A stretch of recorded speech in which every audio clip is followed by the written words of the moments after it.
What is going on, everybody? Welcome to the Daily Cocktail. My name is James, and I am your host of the Daily Cocktail Show. Now, you're probably saying to yourself, is this another bartending show about making drinks and cocktails and bartending at home? Well, yeah, but we have a little bit of fun with it. So not only are you going to be tuning in and seeing different cocktails that we make from classic to original, but we also make you drinks with stuff that you have right in the comfort of your home because, hey, you know what? We're home. We got nothing else to do but make some cocktails. So I'm taking things out of the fridge and showing you how to make cocktails with some amazing ingredients. It could be fresh fruit, it could be leftover juices, vodka that you've had sitting in your home bar that you're like, what do I do with a vanilla vodka? I have no idea. Well, I do, and we're gonna show you. Now, not only are we making cocktails, but we also get the unique opportunity to host interviews. And we host interviews with amazing people that range from DJs to streamers to entrepreneurs to creators. And when they come on the show, they give us an opportunity to hear about their craft, what they've done, where they've been, how they got there, different struggles that they hit along the way. We laugh, we sometimes cry from laughing, and then we also make them a signature drink, something that's specific for them from the Daily Cocktail. So, for our first interview series that I'm excited to bring to you for the first time ever is an interview with DJ-Erok. DJ-Erok is a world-renowned DJ, nationally syndicated radio host, entrepreneur, brand ambassador, and so much more. I could not be more humbled and excited to be bringing you our interview that we did with him, and he's going to tell us a little bit of information about himself, and then also we make him the signature drink called the Bay-Rock. Now, one disclaimer, this was a live video feed, so once you get done with all the fun that you see here, we're going to tune in live to the Twitch channel, and you're going to be able to see the stream right as we took it. So, pull up a stool, grab a cocktail, and enjoy the show. If you really like what you see once you're done, go ahead and click on the subscribe feature here, and then also in the description is going to be the link to Twitch if you want to catch the show live. Again, 8 p.m. Pacific time, Tuesdays and Thursdays. Subscribe to the channel, follow for more, and we will see you on the Daily Cocktail. Enjoy. What is going on, Daily Cocktail fam? How's everybody doing tonight? Super, super excited. Welcome to the show. Welcome to the Daily Cocktail. This is going to be fun. But first, let me welcome you guys to the show. Welcome to the Daily Cocktail. This is our fantastic live stream where we talk about not just cocktails, but we do incredible streamers and DJs, entrepreneurs, and I'm super excited for tonight. This is going to be fun. This is going to be exciting. I have been wanting to get this guest to come on the show, and I'm so glad that we made the connection happen. What's up? Shout out to DJ Marco Penta. Thank you so much for coming through tonight. My mod for the evening, big shout out.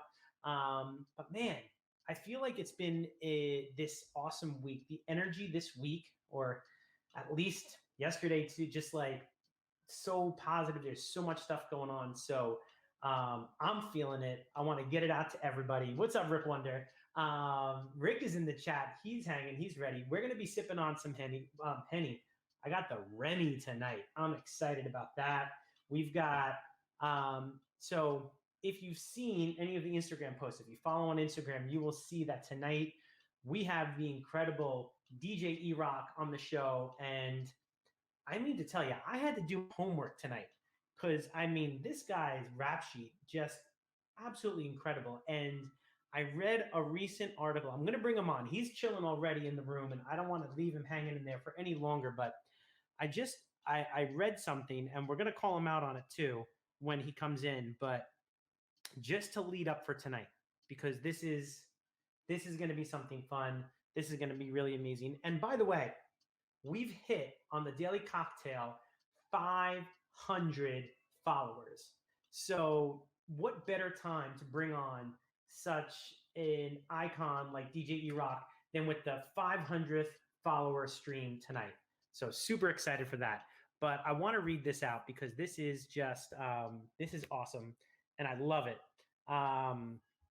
So this is what I read. And he said, I love music, I love people, and I love creating vehicles that serve great impact. I love connecting with people through messaging, products, and experiences. Tonight's going to be one of those experiences, Erok. So I'm super excited for you.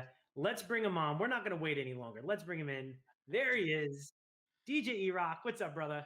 Man, what's popping, brother? Man, I'm happy to be here. Happy to be here. Am I lagging a little bit? I know we talked about that for a second. How do I look? How do I Um, sound?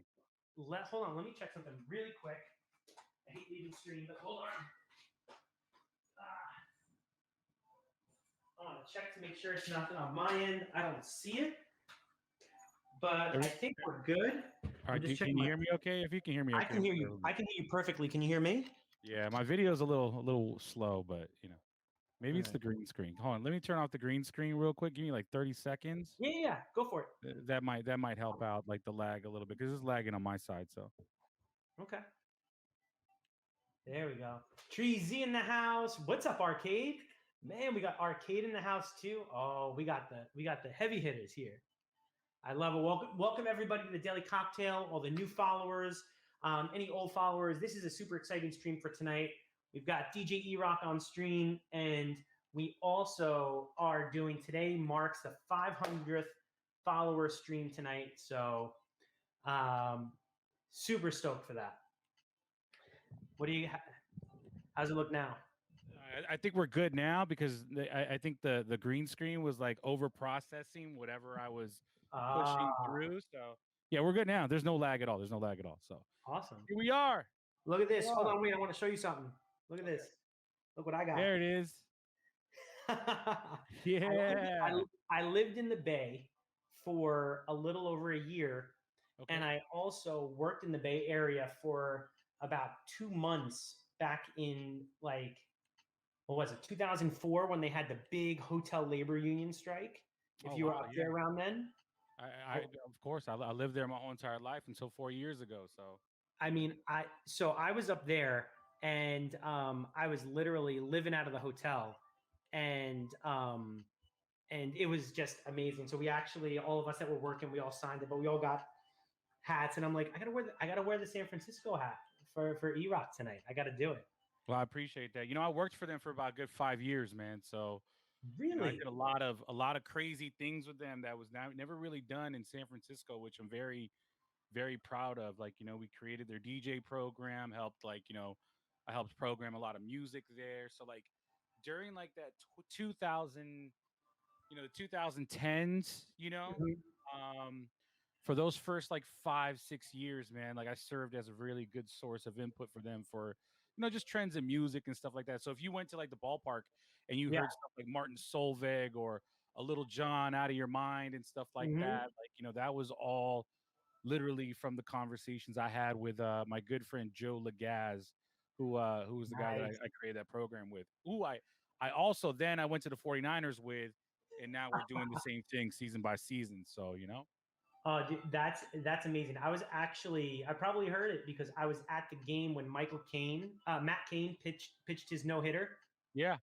I was at that game. My wife randomly got tickets because she used to work at the Grand Hyatt. Oh, not the Grand Hyatt, the Hyatt Regency that's right there on the Hmm. Embarcadero. And Very she was like, familiar. You want to go to a game tonight?" I'm like, "Yeah, let's go." Randomly, and we're in like the middle of like the eighth inning. She's like, "Is this a?" No, you don't say anything. And I told her, I'm like, "Don't jinx it. Don't you jinx it." That So, that game was so classic. I oh, didn't attend that game, but I did watch it from home. Those were during the years where I was just like baseball was like my life. I mean, I worked for the Giants at the time. I was on the radio out there. I was their DJ. So every gaping moment or every moment I could absorb baseball was like really like it was just like something that I wanted to do. So, but I remember that game, man. That game was epic. That game was incredible. I mean, I oh yeah. probably wept a little bit. I definitely did. Just being a lifelong Giants fan, but yeah, I remember that game very well, very well. That's that's I it was the like I still remember the electricity in that stadium, and I remember going to the game, and when I recorded. I gotta find, now you're gonna make me think about how I gotta find that video. I'm gonna send it to you of me at the stadium. But I remember sending that to my dad, and even my dad, who's a huge like he was one of the biggest baseball fans. He was a Yankee fan though, but and true and true Yankee fan. But I gotta say he was like, you went to that game because he Mhm. watched it, and he was watching the highlights from it because they just turned everything on for it because it was a no hitter, and it was amazing. Dope. But that's awesome. So, dude, thank you so much for coming on the show tonight. I am super excited because I've been wanting to get you on the show, and I know you're busy. You have like, I was looking up like, more background on you, more than what we see on Twitch and more than what we see on Instagram and everything. I'm like, dude, no wonder you were so busy. You have like so much Man, stuff going on I'm a from Jamaican, bro. like, I'm literally I wear a lot of hats, you do, you definitely no pun intended, but yeah, I definitely have I play a lot of positions like, on the field, so do. that's kind of like what that's kind of like, like the basis and the like the foundation of my career has always been just like being able, just to get it done. It can be anything, you know what I Yeah. mean? And I mean, I'll let you. I don't know what what you seem to have found on the internet. I'm actually kind of curious. You know what I mean? But I'll let you run through what, and if there's anything missing, which I'm probably sure there is, yeah, No, I'll yeah, let you know. Martin and Erok works 25/8. No, seriously. So, you have, we're going to go through some stuff because I want, bringing everybody on the show. I want to give people the opportunity to learn more about some of the incredible people that they watch. And it's fun because this isn't going to be one of those like a hot ones or anything. We're just going to chill. We're going to talk. I want everybody to learn a little bit more about you. You have, just an incredible DJ, but also an incredible entrepreneur. From, you have, I even found out you have a charity that you're donating to through Radio Basement. You have, you syndicated Radio Basement. You have Zen Marketing Company. You have ECA for your graphic design. So we're gonna get there. But man, Yeah, like we can break it kudos to all you. You down. kept yourself busy. But Absolutely. I, I want I to I never run out of things to do. That's for sure. So no, definitely not. I mean, I could not see you like, and it was no wonder when we were trying to connect. You're like, man, I'm busy. I'm like, this he is really like off the chart. But so let's zero in on the DJing because that's like, I love asking this question. This is something I always ask everybody that comes on the show, DJ or not. Like, what what inspired you to start DJing? Because that's like the backbone of so much. And you're an amazing dude, amazing DJ. I was listening to you on SoundCloud. I was like driving in the car. My son was like, "Dad, who's this?" Because he hears me watching all kinds of. I'm like, "This is Erok. He's going to be on the show tonight." He's like, "All right, I like Erok." So my 6-year-old approves definitely. oh man, I appreciate that. That means a lot. So So what inspired you? What got you into DJing?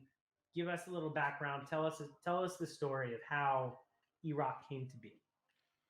what inspired me was really like I used to be like a radio fanatic. I still am a radio fanatic. Obviously, I've spent my whole entire career as a DJ pretty much on the radio, or my professional career as a DJ on the radio. And I used to be like one of those kids that used to call the radio station like 24/7. And I don't know if there's a couple of people in the chat that's probably as old as me and used to listen to the radio back then, but there were figures like Theo Mizahara or Evan Luck, even like, a guy that's on Twitch right now, two people like Chewy Gomez Mm-hmm. and Alex Mejia. Like these are names that I like, used to be in my room as like an 8, 9 year old kid that I used to be just inspired. I'm just like, wow, this thing sounds incredible. And it's like and I realized at a very early age, like things were like layered and think like, all right, well, that's something else, and it's going into this, and Mm-hmm. it's like seamless. Like I don't know what this is, but then after watching like a couple of like movies and stuff like that, Juice was like a big like inspiring moment for me when that guy Q was in the DJ battle and Yep. stuff, and he got into trouble after, so that was kind of like what like led me to kind of figure out, okay, this is how they're doing that. Yep. And then, believe it or not, man, a big show in my life that really truly like made me really want to like DJ parties and rock crowds and be like, that guy that was like leading the vibe was in Living Color. And I don't know if like you Yes. yeah, you remember, I mean, Sean Wayans, SW1, Mm-hmm. was the DJ on the show. And granted, he was probably not a real DJ, but they would always have a shot go on him. He would scratch in a record, and then they I go on the remember that. Fly Girls and they All would the dance. fly girls, J Lo, man. Yeah, man. So so that was like a big like that's what inspired me. And then I met some friends in the same neighborhood when I was 11. So 3 years later, I was like 11 years old. I met some some friends in the neighborhood. I went to like one of my friends' houses as a kid playing video games, and his brother was like a full fledged DJ. And I had never seen like equipment or Mhm. someone like manipulating records live in front of me, like Oh, how I saw it on at least what I thought would be on In Living Color or on Juice, yeah. and I remember I seen him do it, and so that those trips going to go see my friend Pete to play RBI baseball or Tecmo Bowl or Super Mario Brothers turned into trips down there to eventually turn from going playing Nintendo to like practicing DJing, It's like, or wait, watching like his brother DJ, yeah. and We're gonna play the video game. Hold on. Your brother's cutting up something hot. yeah, no, so I shit you not, bro. That was legitimately the conversation. Like we would be playing video games, and then his brother would have like something. I want to say like it was like Poor Righteous Teachers rock this funky joint playing in the other room loud. I'm Mhm. like, dude, hey, what's your brother doing in there? Oh, he's just DJing. Okay, cool. I'll be right back. And I'd sneak to the bathroom, but before I go to the bathroom, I would peek through the little crack in the door and just watching his brother Yeah, just get down and shit like that. I'm like, peeking yo, in. like Yeah. that shit's dope. And eventually one day I was like, hey, I'm here all the time. Can I just watch? Like that's all I want to do is just watch. hmm And yeah, the rest was history. So That's that's amazing. So he was playing a certain genre, and I know for any streamers that are out there or anybody that watches Twitch, we've watched you completely vary. Like you'll have sets where you'll play hip hop. I love your house sets are awesome, dude. You'll throw down a house set like a late night one. yeah. My wife always messes with me. She's like, "Don't get on Twitch," and then I'm like, "But Erok's like, I gotta watch this," and I'll be up till like 3 a.m. with the vampire sets. And then the other night, you were like, I really would love a slow jam station. And so what's your favorite? Like what do you love? Like what's your favorite genre of music? I really just love music in general. Hmm I love I love all forms of energy. You know, Yeah. I mean whether it's like if it can evoke an emotion, I'm all for it. And those are the best pieces of art in Mhm. my opinion. So one day, like, I'll be on a hype where I'm listening to like old school hip hop. Another day, I'm like, man, I'm feeling kind of ghetto and ratchet. Like, I want to hear some Yada like yada yada really yada fucking yada yada. gangsta ass shit. No, even more like street. You know what I mean? I'm like, Oh, I want to oh listen to like man. some real street. Then I'll be like, yo, like one day I'll feel radio ish.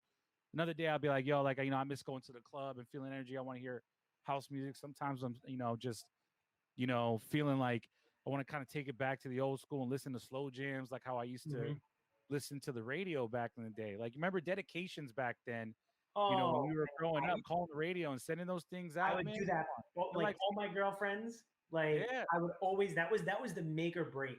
That it was like if you were able to call in and dedicate, you'd be like, "Yo, listen." And growing up in New York, I'd be like, "Yo, listen to Z100 right now," and then all of a sudden, it'd be like, "Oh my god, thanks!" Like while you're waiting online and her dad's listening in, he's like, "What are you doing, talking to my daughter to sleep?" Could you imagine somebody telling like someone that same line today? Hey, yo, listen to the radio at like 9:34. I got you a shot, but all right, cool. Yeah. It's not a Can they, retweet can or a repost, Yeah. so Can you know. can they text me a link to the soundbite? Man, times were so simple back then. I Oh used to my do that god. too, man. So I remember beepers, man, when like even before cell phones and everything, it was simple. If you didn't have her landline or you didn't have a beeper number, you had to be like, meet me here at this time. and that yeah. was it. And it was like, meet me at the corner. And it wasn't even like there's a mobile gas station, there's a pizzeria, and then meet me on that corner, and that's it. You had to Yeah, give times were locations. definitely simple back then. Oh my So god, so much more simple. But so so what was your first gig now? So you were so inspired and you started DJing. What was the first gig you ever played? first gig I ever played, man, was a house party for my friends. Like for a long time, Nice. like I was probably, yeah, I was like in middle school. I was like in the 8th grade. We were all getting out of high school. I mean, we're all like, about to graduate to high school, and be freshmen. And I remember like there was something like, that I did because all of my friends just got together at someone's house. I think her name was like, Mhm. it was my friend Chua or something like that. I forgot her name, or that was her last name. I freaking forgot, but I mean, it's so long ago. I was like, 12, 13 years old. You know what I mean?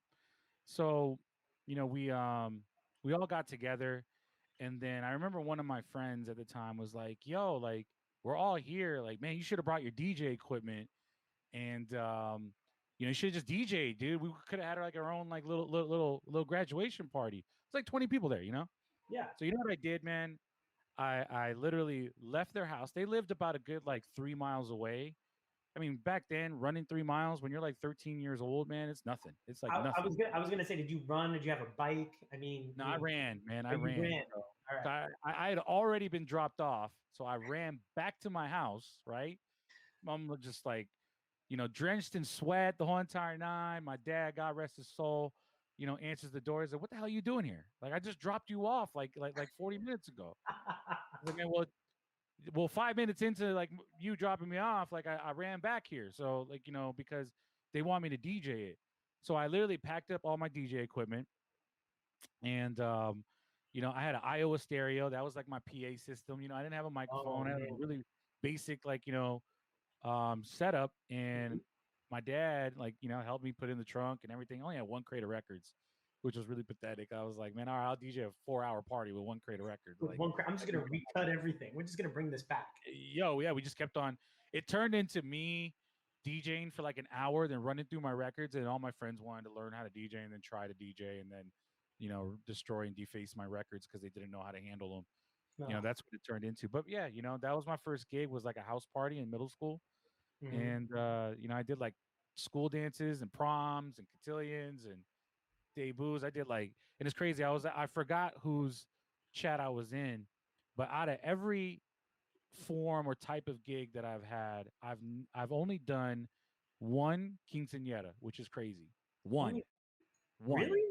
one, and I've been DJing since I was 11 years old. That's crazy. But you mentioned cotillion. I would think you would do more quinceañera than cotillion. But I I mean, don't know. that's I just crazy. didn't. That's crazy. Wow. Yeah, I just didn't. Yeah, I don't know. Like, I So don't know if my musical selection wasn't deep enough or whatnot. Like it was just like, yeah, and I didn't realize that until I was in what was it, Marco? Was it in the Discord? Yeah. No, oh no, Treasy. Yeah, we were talking about that in my Discord. Like I've only done mhm. one quinceanera my whole entire life, not even my career, my life. So it's kind I of mean, crazy. That's like a foreign world to me, man. And I'm half Latin too, which is crazy, even crazier. maybe I'll just, I mean, I'm not Latin, but I'll have a quinceanera for my daughter and we can make it too. I'll call you in a couple of years. She's only 3 now, but so we have some Okay, time. no problem, man. No problem. When I'm like, what is that, 56 or something like that? We got Erok coming down. My wife will be like, who? I'm like, Oh, don't man. you remember? She's like, yeah, the Twitch days. Yeah, I'll be old and pruny Oh, by then. oh my gosh. It was funny. So I told my wife, I'm like, yeah, because it's when I bring people on stream, I'll tell her who I'm interviewing. And, you know, I was like, I'm interviewing this guy, Erok, tonight. She's like, okay. I'm like, he's from the Bay Area. She's like, oh, she's from Sacramento. I'm like, he's a DJ for the 49ers. She's like, what time are you streaming tonight? I'm like, 8. Right on, right on. So, Yeah, we uh, didn't have a good season this year, but yeah. plagued with injuries, and Oh my gosh.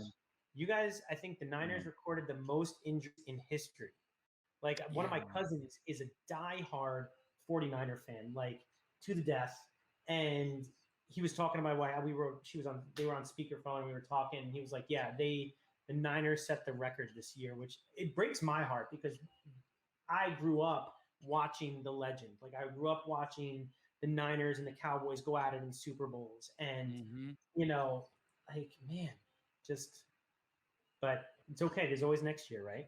There's always next year. There's always next year. Shout out Amanda Robles, who Yes, loves because Robles in the anytime chat. you say 49ers, she loves to troll with the Raiders saying, hey, look, just to set the record straight, I have no issue or problem with Raiders fans today Mm-mm. because they're not in the Bay no more. So before we used to battle over who was who was Oh yeah, the who who's was the Bay Area supreme team? team in the Bay Area. It was the Mhm. Niners or the Raiders.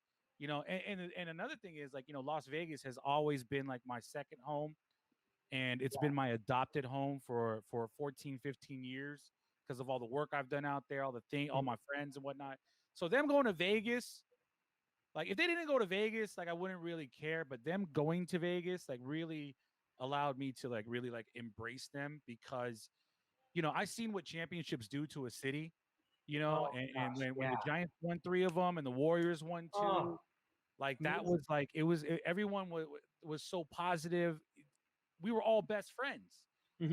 for those years, and to know that that could possibly happen to a city like Las Vegas, where I mean, people look at Las Yeah, Vegas like, oh, how could you love Las Vegas like that? I can't ever live in Vegas. Like, yo, Vegas is like any other city, yeah. but it's so when you go off the strip and you are in Southwest at Enterprise or in Henderson or in Hmm. Summerlin, like it's a really cozy, tight knit community, Yeah. more than anything. And I've spent a lot of time there. My mom currently lives in Henderson, so it's like, Really? yeah, man. And, Oh and wow. so knowing like the local standpoint Hmm. of Vegas very well, and the locals itself, like some of the people that are very close to me live out there, Yeah. and knowing that what a team like the Raiders could do for a city like that. I mean, it already has energy, so just imagine if they bring a championship there. That's just going to be insane. You know what I mean? I mean, So we last year, so a friend of ours is born on leap year, and we went to Vegas on February 28th, and we were there through like that weekend, and we were partying. And when we flew in, we drove past the Death Star, and that stadium looks incredible. Like I was really looking forward to like I'm a Charger fan. I'm from New York, but I'm a Charger fan. And I was actually looking forward to and I told myself I'm going to a game just to go to the stadium, just yeah, to see it. And it looked incredible. And and a good friend of mine lives down there, my friend Z, and I've that's all I've known is that she's lived down there with her family. So I know that there are pockets outside of the city. And I think that's like to any city. It's like, yeah, there's more to San Diego than the beach. There's more to Las Vegas than the strip. yeah, There's so many other things that you can see. Like there's more to New York than Times Square and Central Park. Like facts. it's people just you just have to broaden your mind. You have to be like, yeah, it's a no-brainer. You already brought a hockey team that came into it that got a championship their first year in, and now you're bringing a football team. I'm like, come on, Yeah. it's just it's What's there. crazy? Yeah. What's really crazy? And again, shout out Amanda Robles. Hmm. Day one, like she's like a real day one. Like we've been friends even before this whole entire pandemic. Hmm.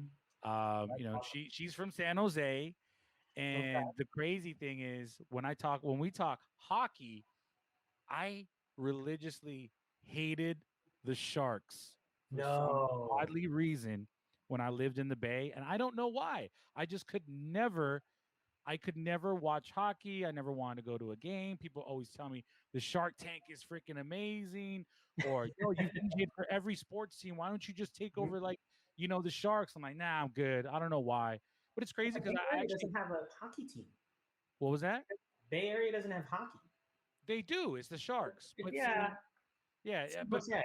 I mean, I, they brought the Niners to Santa Clara, and I remember when that was happening, and people were like, "Oh, I don't know about that," And then you got to go even more south to get to the Sharks. But but I when mean, when when Vegas got a hockey team, oh, when the Knights came in, that was a mhm, different story for me. And they came in at a very crucial time when that city really needed them, and that was yeah, during 1 October. hmm, And going through that with the locals of Las Vegas and knowing people that were actually affected, whether they were there or whether they were even injured, at the what was it route? I can't even remember the number right now. It was like hmm. it was I know. the country festival that everyone that the gunner Yes. Oh, rank I know. shot. Yep. So during that time, that was when the Knights were just going to start their season and stuff, and that was like a really tough thing to be around. I work at Mandalay Bay. I work at Daylight and Mhm. Light. And so Mandalay Bay is like it's a home to me. I know the bartenders, I know the bellhops, I know the people that open your door to the cabs. I know everybody there. Mhm. So Oh yeah. when that whole entire thing unfolded and seeing not only Mandalay Bay but just the city in general, and then seeing something like the Knights come into that city, and bring everyone together when naturally, like, Vegas never really had anything like that, and it was No. such a crucial time where everyone had one cause to rally around, and that was being Vegas strong and being Vegas strong together. So when that whole movement started because of 1 October, I kind of went through that with everybody, and that's what enabled me to fall in love with the Knights the way I do now. Mhm. So, believe it or not, man, like, yeah, I lived in the Bay Area my whole entire life. I was never a Sharks fan, but that was the reason why I became a Knights fan, and I watch Knights games here in LA. And That's I awesome. I I, I go to Knights games when I'm in Vegas. Like Mhm. I'm enamored by them. Yeah. I mean, it's like I remember watching the Knights and not really knowing what to expect because you really didn't know like what a sports team was going to do to Vegas. And immediately you have that that stereotype that Vegas is just hotels and gambling. You have the movies that depicted that, but you're bringing a sports team, and it's a city that can do it. And it's like, why would you not want to bring sports to an incredible city like that? That, Yeah, aside from the business end, give the locals something like that. Give the local, because sports just, it unites people. I feel like it really, really does. I mean, you look at what happened, over the course of 9/11 in 2001 when the Yankees played. It was like those were crucial times in baseball, time and time again. Sports in general just shows how it brings people together, it unites people, and um, yeah, I feel you on that, and it's that's awesome. I hope, or I know that when we do go back to normal and they start playing and everything, we can go. We'll go to the game when it's the Caps and the Knights, and we'll figure out a way to. I got the tickets. I might know a guy. That's a You very might famous know, I Vegas, love it. very very very cliche Vegas thing to say. Yo, I might know a guy. I might I know a might guy. know a guy I'll in get back. Vegas. That's You know a guy? Yeah, I know a guy. yeah, I know a guy. I want to just give a quick shout out to everybody in the chat. We got Marco Penta, Mike Carbonell. We've got MC2J-Man, Treasy, Miss Robles, DJ Alyssa Divine. Big shout out to everybody in the chat. Thank you guys so much for coming through tonight. Chat room. Chat is lit right now. I changed it up. I got my monitor in front of me. I can see everything. So this is awesome. Looks good, man. Um, Looks good. This is great. This is great. this is awesome. It's funny when you were saying the bellhop situation where you knew everybody at Mandalay Bay, because my dad, God rest his soul, he told me stories because he used to tour with Frank Sinatra. My dad was a professional musician, Oh wow. and Okay. Wow. he told me stories about when he would travel with Frank and Sammy and Dean. And he told me that when they went to Vegas, they got out of the car and Sinatra went up to the valet and looked at him and was like, "What's the biggest tip you ever got?" And the valet was like, "It was $100, Mr. Sinatra." Sinatra gives him $200, and he goes, "Who was that biggest tip from when you first got it?" He's like, "It was from you, Mr. Sinatra." So I Oh, love yeah. stories like that, especially when it comes to like Vegas, like Rat Pack Oh, stories, and yes. you The know, the I stories. love that culture. I love it. I've always loved it. Oh yeah, like the old school musician stories. Like when we can meet up and we can sip on some Remy and we can talk. I'll tell you some stories that my dad would tell me, man, Oh, about you know, him sitting in Frankie's in New York City with everybody, all the musicians and Sinatra and the whole Rat Pack, and he's getting lit off of Jack Daniels. Oh yeah, my dad had stories. It was great. I'd love to hear all of Oh that, man. all of that for sure. But so I mean, so you now you have the radio stations too. So you syndicate for not Radio Basement, and Radio Basement. So that's encompassing all of these radio stations. You have 92.3 in LA. You have Hmm. 103.9 in Las Vegas, and there's more. Like I was looking, I A kept looking. lot. There's more for all of these incredible stations, and you syndicate this incredible show. And tell us a little bit about that. So how many? It's 5 stations. You just said, right? No, it's actually more now. It's actually more now. Okay. So, Awesome. kind of give you a backstory on Radio Basement. Radio Basement started in the Bay Area. It was an idea that me, myself, and Jazzy Jim, Bay Area legend. That guy is one of the biggest reasons I am where I am at today. And we had this idea of putting on a show on the radio at the time that represented nightclub culture. Hmm. And that time, that was when mashups were big, and AM was like the guy, and Pure Nightclub was like it. Like those were like the space, the places. And so my Hmm. thing was in the Bay Area, at least after you know my first run at hip hop was, when the mashup scene was big, and I adapted and got into that scene. I created a radio show that represented that culture because there was all these bottle service venues opening up, and they were all packed, but they had no representation of the radio stations that I was on at the time. Hmm. And Yeah. so the first, the first time we put a show on, it was actually called Club 949, and there's actually still a show called Club 949 on. It's Yeah. definitely not what we do. They obviously still kept the name because we moved on and we called it something else. But Hmm. we featured every guest DJ you could ever imagine. I had Vice, I had Deluxe, I had Big Syph, I had Five, like everybody that you knew that was a part of this big nightlife culture that Hmm. was just booming, mashups, fucking 80s, open format, all that. They were Oh on man, my show, you know, that's and incredible. that's how it started. And then when we moved over to another station. Then we called it Club 997, and then the trend started to change. We started becoming commercial because commercialized music was starting to come in again. Yeah. It was either house and hip hop. There was no Mhm. like meeting of the two worlds anymore. There was no mashup scene anymore. So then, there was a moment where like a lot of like the electronic trap stuff was going up, like like the Diplos, the Skrillexes, and Yeah. I and all remember that. that. So that was when we changed the name from Club 997 to be something a little bit more.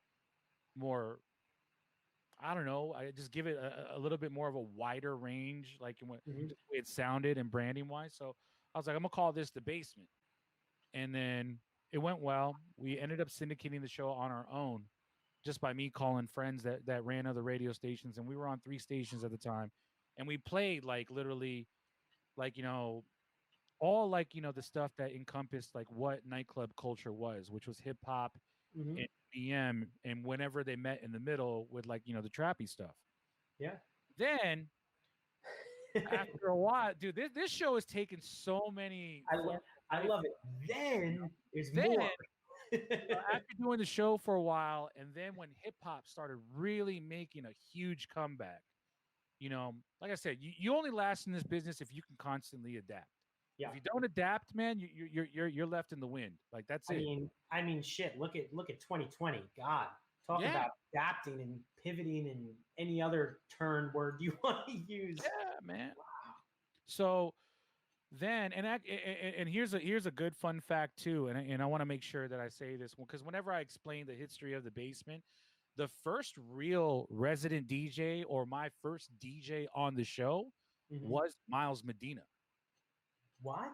Really? He was he's I mean he helped take the show from when it was Club 949 to like literally where we were syndicated. But then once we dropped like a lot of the underground elements of the show, because I wanted Yeah. to do more interviews and I wanted a Hmm. more wider spectrum of things, and we changed directions. And a lot of that happened when I moved to LA. Yeah.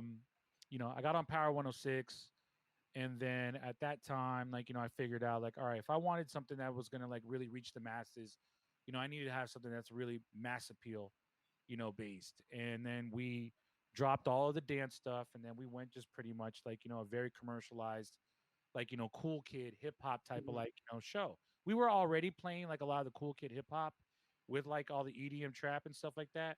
Yeah. But then as that EDM scene started losing steam, and then the Rolling Louds and the festivals, the Day in Vegas and all those festivals started taking off.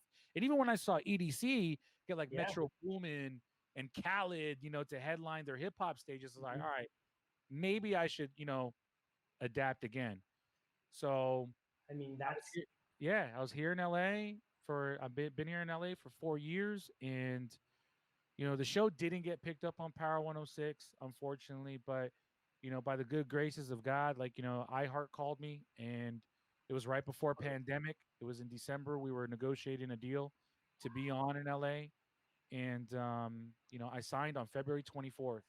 The basement to be on Real 92.3 and a couple other stations. And we everything went happens up, for a reason. March 9th. You know. Everything happens for a reason. I am a firm believer of that. That it's like there's always something that like you can say when one door closes, another one opens, or whatever the case. But it's like everything.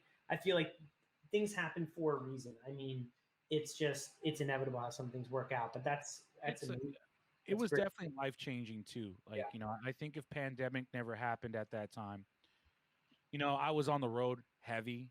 I was Hmm. playing cities all across the country, just like my peers. Hmm. Like sometimes I would meet Five in Chicago, or I would meet I would meet Deluxe in New York, or I would see Beat Breaker in Texas, and like Texas is popping off right now. It's like there's it's nothing too going on. scary. I can't do it. I can't do it. No. Someone actually asked me like, "Yo, would you be into?" No, no, no, no, chill, chill, It's chill. crazy. I see more people going down there, and I'm like, man, Texas is just. Someone shipped them a secret vaccine or something. It is crazy, but Texas was always crazy even before pandemic, man. Like I remember going to I don't Vegas, remember anything like going that. to Texas. Every time I played in Texas, it was I literally had the most gnarliest hangovers I've ever had in my life. Ever. Ever. Wow, I that's mean, something to say. when they say they go up, they really do go the fuck up. It's like I've always been religiously just like, oh my god, I got to get back to the room and just go to bed right fucking now. You try to do the Houdini and sneak out the back, and it's like, oh shit, I got caught. Yeah, Oh my gosh. tough, man, it's tough. So what brought you? So what brought you to LA? Like, was it the radio station? Was the opportunities in LA that brought you It was down the there? opportunity in LA, and all my friends that I saw in Vegas on a Hmm. regular, like it was Five, Eric, Vice, like a lot of people that live here. I live like 10 minutes away from all these guys, and I shared a lot of common ground, Yeah. with more people in LA than I did back home at a time in my career. I saw them religiously every weekend, like, every weekend I would be with Five, and we would have dinner, leave a little bit early from dinner, go to our gigs. Sometimes we would all FaceTime each other at our gigs like we do on streams and take shots. Yep. It's like, hold We've on a been second. doing Wait, this shit. wait. Let me set this up. I got. Yeah, so we would FaceTime each other, do shots, and then we'll text each other whenever all of us got off religiously at 3:30. Hmm. And we all text each other and be like, yo, Rhino, yo, Oh, food, yo, fucking, you want a crazy horse, oh And my then god. we would spend, we would literally be out until sometimes we had to take a flight back to Burbank, and so, Oh my god. but My, or at the time I was in the Bay, so the thing was like me, like I felt like I and I mean this in the most kindest way, like when it comes down to like industry in the Bay Area, like I had done everything mhm. I could in the Bay Area. I ran nightclubs. I worked for sports teams. I created sports team music Yeah. programs. I mean, you did Infusion Lounge, Temple, Love and Propaganda. I mean, that was you. I legit, yeah, I put those clubs together, their programming and marketing schemes with my own two hands. And there was a point where I remember working at Love and Propaganda, and and I'll say this, I don't even know if they're gonna reopen, but I really don't give a shit. But um, I remember like I had a deal with them, and they knew that like part of my deal was, hey, look, on the weekends I travel, but I can still forward business here no matter what. It's Hmm. easy. I remember the first night we opened, I had Steph Curry, purchase a table for Aisha for her birthday. Oh my gosh. And That is that is impossible in the Bay Area. Like I was that guy that did things that were very impossible. When Clay scored 70 points in one game, like they all celebrated, with me, like, at my gig, that and those were things that I knew I brought to the table. But I remember they tried to go back on it, and they were like, yeah, if you're not going to be here, we just can't afford to pay you. I'm like, all right, well, you don't get the business then. It's just not going to work. And then mhm. after that happened, I was like, you know what? I think I've kind of ran my course out here. I've done so much out here. I mean, I've gotten World Series rings. I've gotten, to know every fucking athlete you could ever know. Like, I became.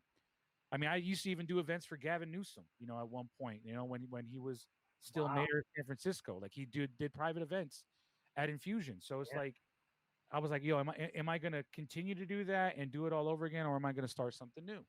Yeah. That's So I mean that's that's the thing. It's like once you hit a point, it's like you hit that plateau. It's like, well, where do I go from here?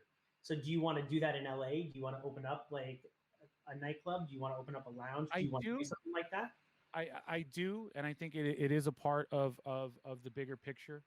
Before I left the Bay Area, I sat down with, like, I like to call them the pillars, like the people that Hmm. own and run and operate a lot of businesses out there. And I was like, Yeah. look, I'm gonna make this move. And to be honest, a lot of people were upset that I was leaving the Bay Area, Yeah. because a lot of people in the Bay Area, or at least in San Francisco, and especially if you're a Giants fan, like you are raised to hate everything about LA.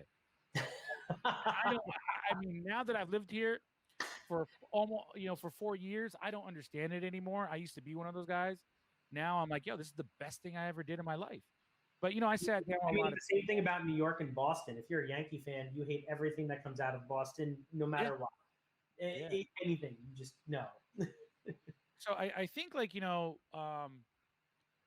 coming down here, like I said, it was a part of the bigger plan. I did sit with a lot of people that own businesses up north, and I told them, I was like, look, give me 5 years if you're still in business or whichever, and if I can manage to make something good out of Los Angeles, it was obviously a risk. I didn't have like a definite plan. I just had a good support system, Yeah. and that was what I was banking on. I had, my the best friends that I have today that we see in each other's chats, you Hmm. know, and that was what I banked on, and I was like, look, shit don't work out, at least I'm gonna be happy being around like my boys.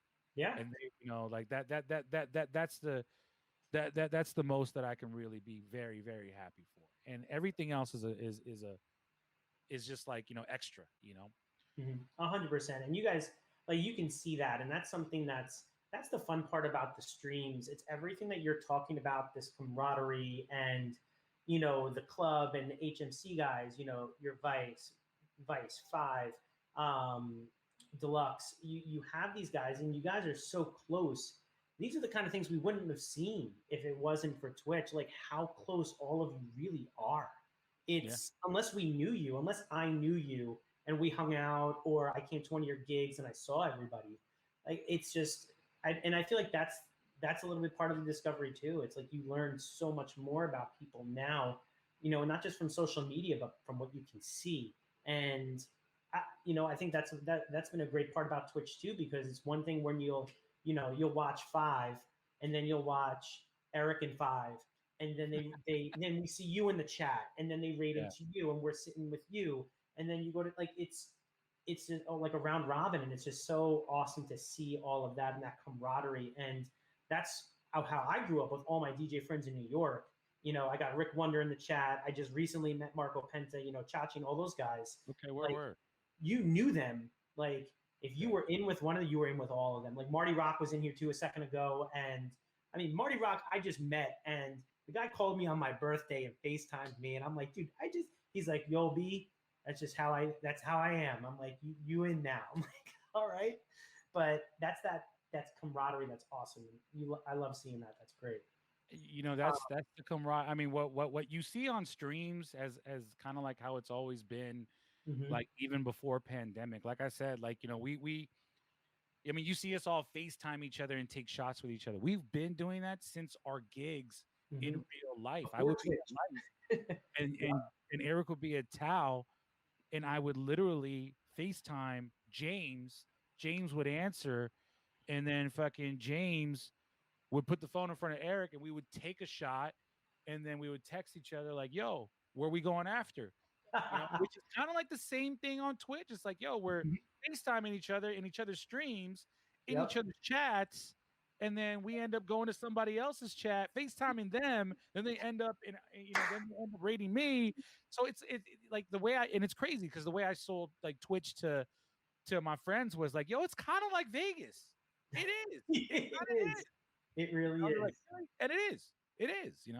Oh my god. So speaking of Twitch, is that what brought you onto Twitch? Like from seeing everybody come on it, and you were like, this is a no brainer. Did you see it as more of that opportunity with you've got everything else that you've been doing with the radio stations, and now So, Twitch is just like the next level to keep expanding and keep doing? so the Twitch thing, if you got a moment, I'll tell you how Yeah, it all unfolded. let's And do it. We got a the, moment. the Twitch thing came together when obviously when pandemic had hit, and I don't know if Rick Wonder is still in the chat, but like I remember I was on the phone with Chachi. I've known Chachi for a decade plus. Hold on, wait. Chachi's here and Rick. Chachi's They're here. both Okay, here. so shout out DJ Chachi. And I know a lot of people give me a lot of credit with bringing people to the platform in its early stages, and I would say like definitely like yeah, like I was one of the first people to make the jump from IG Live to Twitch, but it was because I had this conversation with Chachi in the beginning of pandemic. you know, Me and Chachi would be on the phone at least like once a day. Yo, what do you think is gonna go on? Yo, we're doing this seminar.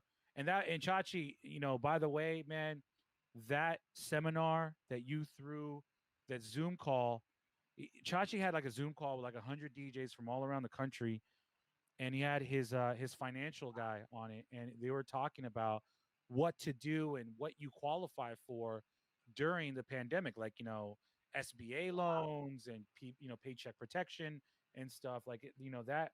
To be honest, I really think that call really saved a lot of people a lot of grief because no one knew what to do when we hit pandemic. No one knew No one knew. shit. No. All right, well, And I'm no not one gonna thought no DJ. one thought what it was going to be. I mean, we're talking almost a year now. Like Yeah, end of February, we're talking almost a year. That's 10 crazy. months, right? 10 months right now. So I was on the phone with Chachi, and we were talking about how things were today and where things were gonna go, and we were just going through everything. Yo, what about this? I don't know. You think people are gonna stay on IG Live? Like I was like, eventually it's gonna evolve. And then I remember talking to him, in extent about Twitch because he goes, "Yo, do you know someone at Twitch?" I'm like, "Fuck, I think I do." And to kind I of know a guy. yeah, I was like, "Hey, yo, I know a guy." So to kind of preface this, I had I remember a couple weeks before, me and Scratchy went to a lounge out here in LA that's a Tao Group property, Beauty in Essex. It was Hmm. T-Pain's record release party. Just Incredible and Bootleg Kev were DJing. And at that record release party, I was hanging out with T Pain. I've known Pain for for years. Like we used to share a residency together at Hayes in Vegas, Hmm. and we were just catching up. And in his section, this guy comes up to me and he's like, "Yo, man, I don't know if you remember, we met back in the Bay, this and that. Like, yo, I know who you are, and da da da da. I was like, oh shit, what's up, dude? He's like, yo, my name's Anil, and I work at Twitch. Anil. And I was like, yo, what's up, dog? He's like, yo, I don't know if you're like into like, live stream or anything, but if you ever want to do something with us, let me know. Like, this is what I do, And obviously, he was there because, T Pain is one of the biggest streamers on the platform. If Is I he? don't know if you ever seen his stream, he plays video games, he produces music, he does just chatting. So he is like one of Shit. the OG Twitch, figures. So that's why Neil was there. All right. I didn't know that. That's crazy. Yeah. So that's how that connected. Anil put his number on my phone and he put it as Anil Twitch. And back to that phone call with Chachi, I'm like, dude, I think I do know someone. I type in the word Twitch in my phone, and Anil's name pops up, and I'm like, fuck. I was like, yo, Chachi, let me call you back. It's like 2 o'clock in the afternoon. I'm like, I just had the light bulb go off. Like, yo, Hmm. fucking a, like, I gotta call him. This could Yeah. be dope. So I call Anil, and actually, I didn't just call him. I called him, I DM'd him, I direct messaged him, emailed him, texted him. What do you got going on? I was like, yo, bro, I need to talk to you. I was like, but I was like, man, I didn't want to come off as like, that weirdo, but I felt so strongly compelled to speak to him because I had kind of seen what Twitch has already been capable of doing, but I didn't know it was capable of doing all this till now. And then he called me literally the same day. He was like, "Yo, bro, what's going on, man? I'm glad you called me." That was the first thing he said. And I was Nice. like, "Man, I got this idea." And he's like, "What?" I was like, "Man, I know you said like, if I ever wanted to work with you guys, I think right now is the time where I can kind of expand and spread my wings. So what if I did my radio show that I just signed on with iHeart? What if I did like, an online version, you know, until like, we got back into like, out of pandemic, like 6 months from now, like, yo, that's what I said. It was like 6 months from now, like, we'll be all right." We all said that 6 months from now. So, Wow. so he was like, "Dude, that's an amazing concept. Let's work on it, this and that." He said, "But I'm gonna tell you this. This is what you need to do." So he told me everything I needed to get. He told me, he said, "Yo, if you're gonna stream, you need to have OBS." And then you start, throwing out these terms I had nothing to know about. Like, yo, you need to get a DSLR camera. You need to get, X, Y, and Z. You could do it through StreamYard. And then I'm like, what the fuck is all this? This is a lot of information. It It's was a lot of overwhelming. new stuff coming at me. Yeah. So Oh then, man. I did all that. Then I started streaming, but I started streaming on IG and on Twitch. But then I started realizing that my numbers on Twitch were starting to overpower my numbers on IG Live. Mhm. And I remember the day I called Eric and Five, and everybody's like, "Yo, I'm done with IG Live. No Yeah. more. Never. I'm sold." Because like I was like DJing, and people were like showing me pictures of me on their TV screens and on their Oh, phones oh, and the it's chat awesome. screen. Like I remember when when Rick and Chachi and all those guys when they were on IG, and then all of a sudden I kept hearing Twitch, Twitch, Twitch, Twitch, Yeah. and then of course you meet Neil Jackson somewhere along the line, and he starts talking to you about it.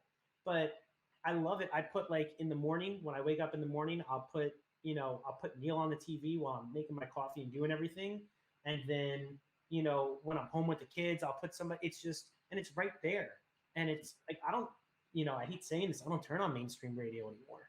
I turn on Twitch if I want to hear anybody. And everybody that I like, We're gonna have to fix that well, once we get the basement, they, down there. There's an yes. iHeart station in San Diego. So once I get that, we're Mhm. gonna fix that. We're gonna fix that. And you're on XM, right? No, no, no. I used to be. Used to be. Okay. Okay. So we have to make you got to let me know and be like, Jimmy, you have to listen to radio now. That's it. And I'm sold. So yeah, man, that's how Twitch came together, And I remember telling Eric, and they were very hesitant to come in on the platform at first, but then they came on to one of my streams and they saw like how much fun I was having and how wasted I was getting, and I wasn't even getting completely, drunk like on IG because I just wasn't vibing like that. Yeah. And but like then they tried it, then they got the bug, and then all of a sudden, Mhm. we all of us, even people in the chat, and I like to see people in the chat is like, yo, like I know certain people came, along with me, certain people came along with Eric, some people came along with Five, and we all kind of put all of our audiences in one bucket and created this beautiful community that we see every week. Some a little bit more than others. Like some people obviously stream every day. I stream, only on the weekends. But Mhm. like, this has just been like, a really big blessing, not only to be able to expand my brand and provide a different and a more elevated experience through Yeah. Twitch, but also, because like, like this is therapy for me, man. This is like, what's got me through a year of this, Mhm. and it's very special to me. So. And you know what? It's so funny. That makes so much. Now you've closed the loop for me because I watch all of you guys and I'm like, how does a Neil fit into all of this? Like, and it's just that closed loop, perfect. Like, but that, I brought Anil. So I remember talking to Eric. I was like, "Yo, bro, I've been talking to my guy Anil at Twitch, and I think we're on to something. Yo, we got to have him on, the Fourth Meal podcast, which is their podcast, And I was like, "Yo, it'll be great insight for people to kind of understand what they can do during this pandemic, how they can make a little bit of money, and at the same time, create lifelong." Friends and fans that can turn into family because of the community aspect that oh yeah. enables, not only talent, but the platform and the streams to thrive. Mhm. It's, I mean, this community is so incredible. And I mean, look at this chat just with all of these incredible people. DJ Elliott, as says, just pulled up, but you have, There he Chase is. here, the audio lover. Okay, what's going on, brother? Good to see you, man. But you have Mike Carbonell, you have Alyssa Devine that's been chilling in here, Marco Penta, all these incredible people. JJ, I mean, JJ, yay, yay! JJ in the house. He said, yay, yay! Big Scotty, he's coming in there. Rama Rich. And I mean, it's such an incredible community on this platform. And I feel like it's a vibe. This is a vibe right now. Like I love this. Like for you guys, for DJs, and I think I had Rick and Chachi on the show and Marty Rock at one point, and we were talking about it. And it's like the energy that you miss sometimes from being in front of a live crowd when you get into a groove and you see the chat like just lit up and the chat's going nuts and everyone's going, bonkers. And then there's a level 5 hype train or something. And people are just feeding off of that. And that's that energy that it's like, Love. You know what I mean? and it really is. And I love, like, I say thank you all the time at the end of the night because this community has kept me going too. Like for me being a bartender, I was like, I love that extrovertness, that output, and like talking to people. And you can't talk back, but the chat is there. And I've met so many incredible people through this, and people that I never would have known in my lifetime. And yeah, and wishing people happy birthdays, and let's meet up the next time that you're, in LA or San Francisco or Utah or wherever. It's like we're building friendships and expanding so much on this platform. It's amazing. It really is. 100%. I love every moment of it. So I got to ask though, what's the craziest thing you've ever seen on this platform? What's the craziest thing you've seen on a stream done? Craziest thing? Craziest thing. I don't know. I'm pretty. I mean, other than like my friends blacking out and punching each other in the groin, and stuff like. I was gonna say you can mention 5, and I think one time we counted he had 21 outfit changes. Yeah, I mean, my friends are probably the most entertaining.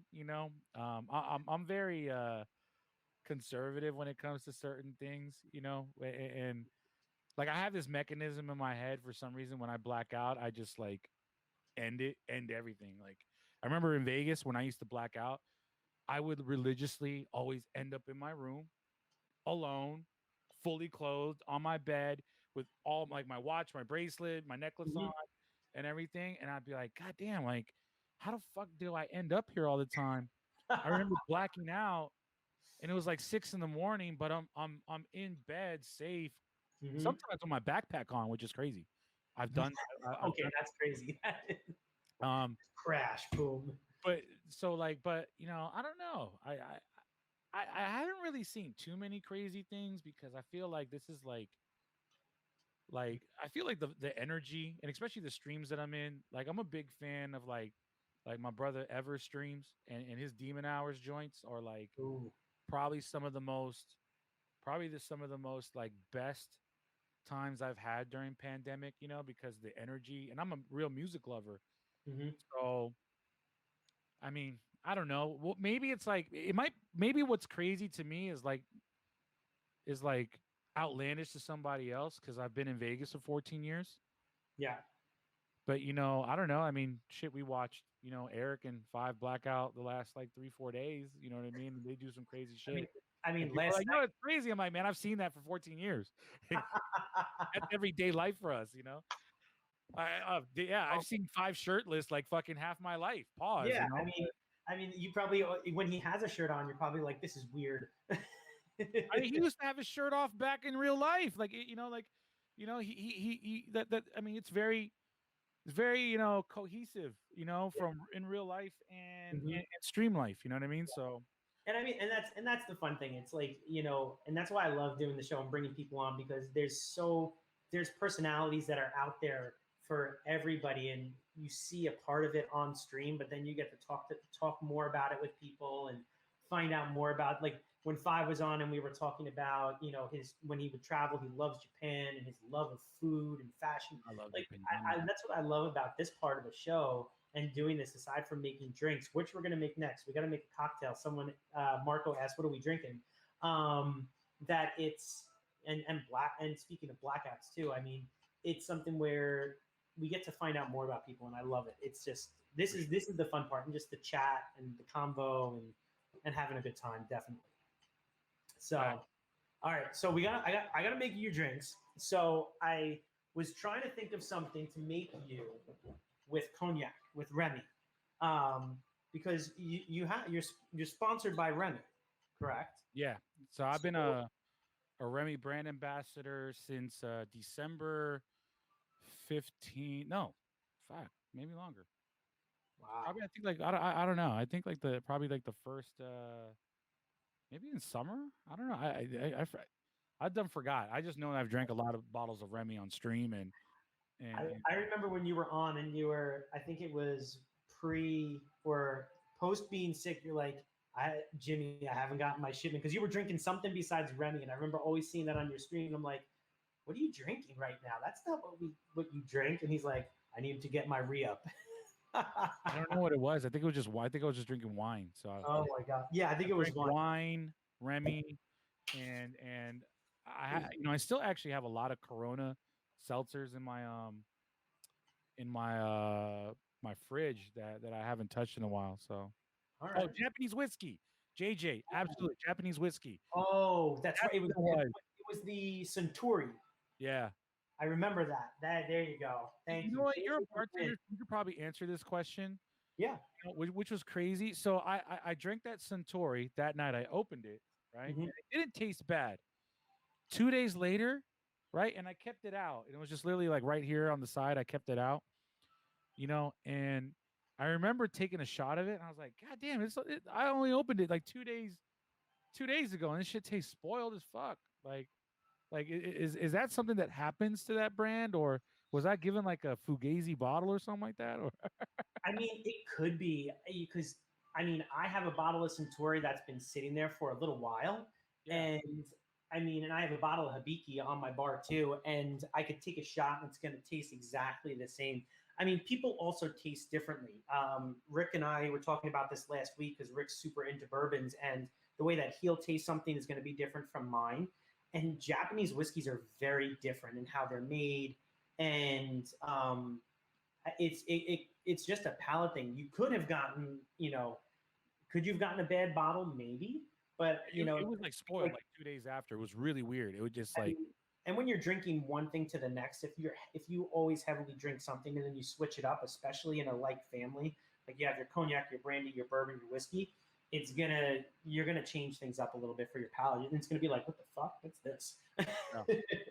So we're gonna make you. So I wanted to think of something good, and I was taking an idea from like a sidecar and a couple of different options. So we're gonna make something called the Bay Rock. Oh So wow, okay. we're calling it the Bay Rock. So we're gonna take about 8 or 10 blueberries in here, and we're gonna throw those in here. And this is also a variation of another cocktail I made for my chef called the Anything is Possible. But we're gonna take some mint and let's throw some mint in there. I'm gonna make it a little bougie for you too, if that's okay. Hey, I'm all good. I'm Bougetto, so I love it. I was gonna try to garnish it with a lumpia, but I couldn't get it in time. So we're gonna go ahead. We're gonna muddle this up a little bit. The blueberries and the mint, and then we're gonna take.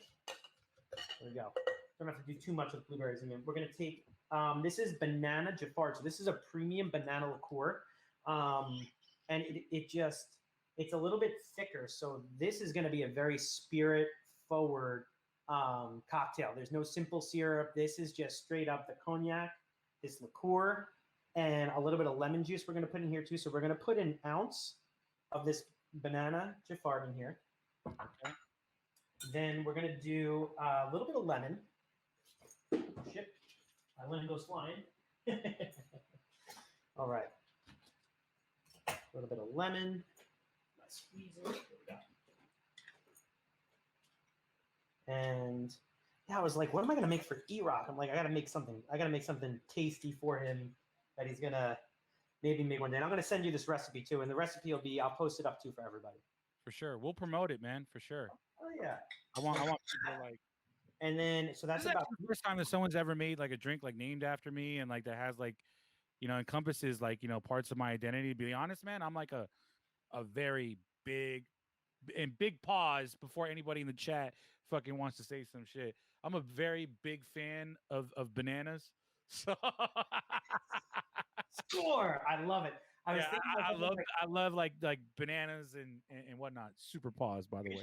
I mean, and usually I'll ask, like, you can ask Alyssa Devine in here, like and Marco. I usually I'll give them like so what do you like to drink? You like spicy, sweet, fruity, sour, like, and what's your favorite kind of cocktail? Like I made Alyssa Devine this drink called the Madam, and so we've had a lot of fun with these, and I was like, I'm just gonna go with this and try to figure out what we can do.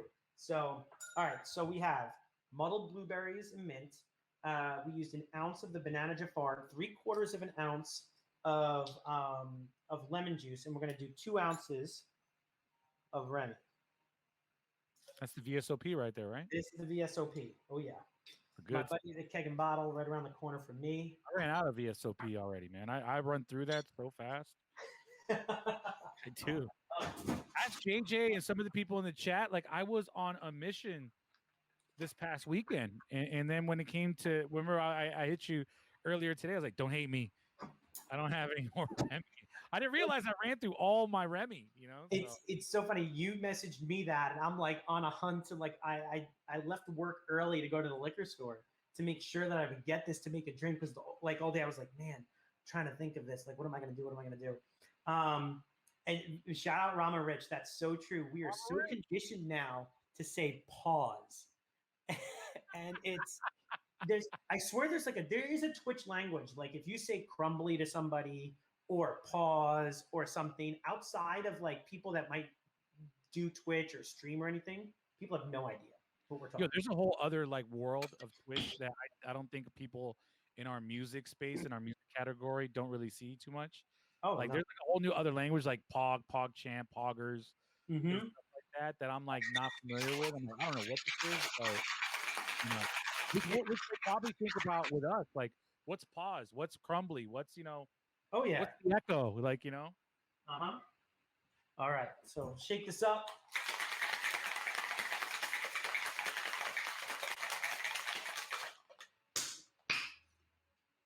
All right. This smells really, really good. I was super excited with how it came out. Let's give it the, let me see. I want to see if I can. I'm jealous, man. I wish I had like Remy right now. So I'm going to double strain it to get a little bit of that blueberry juice out of here. Oh, wow. I'm going to put it in. I told you. A nice coupe here. There we go.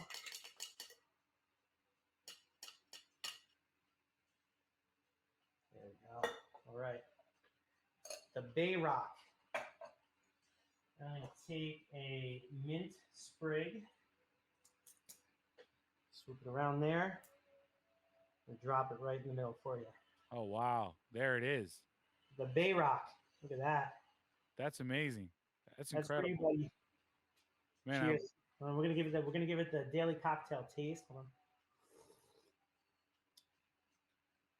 on. All right, I'm jealous, man. I'm jealous. That's man. good. Damn, man.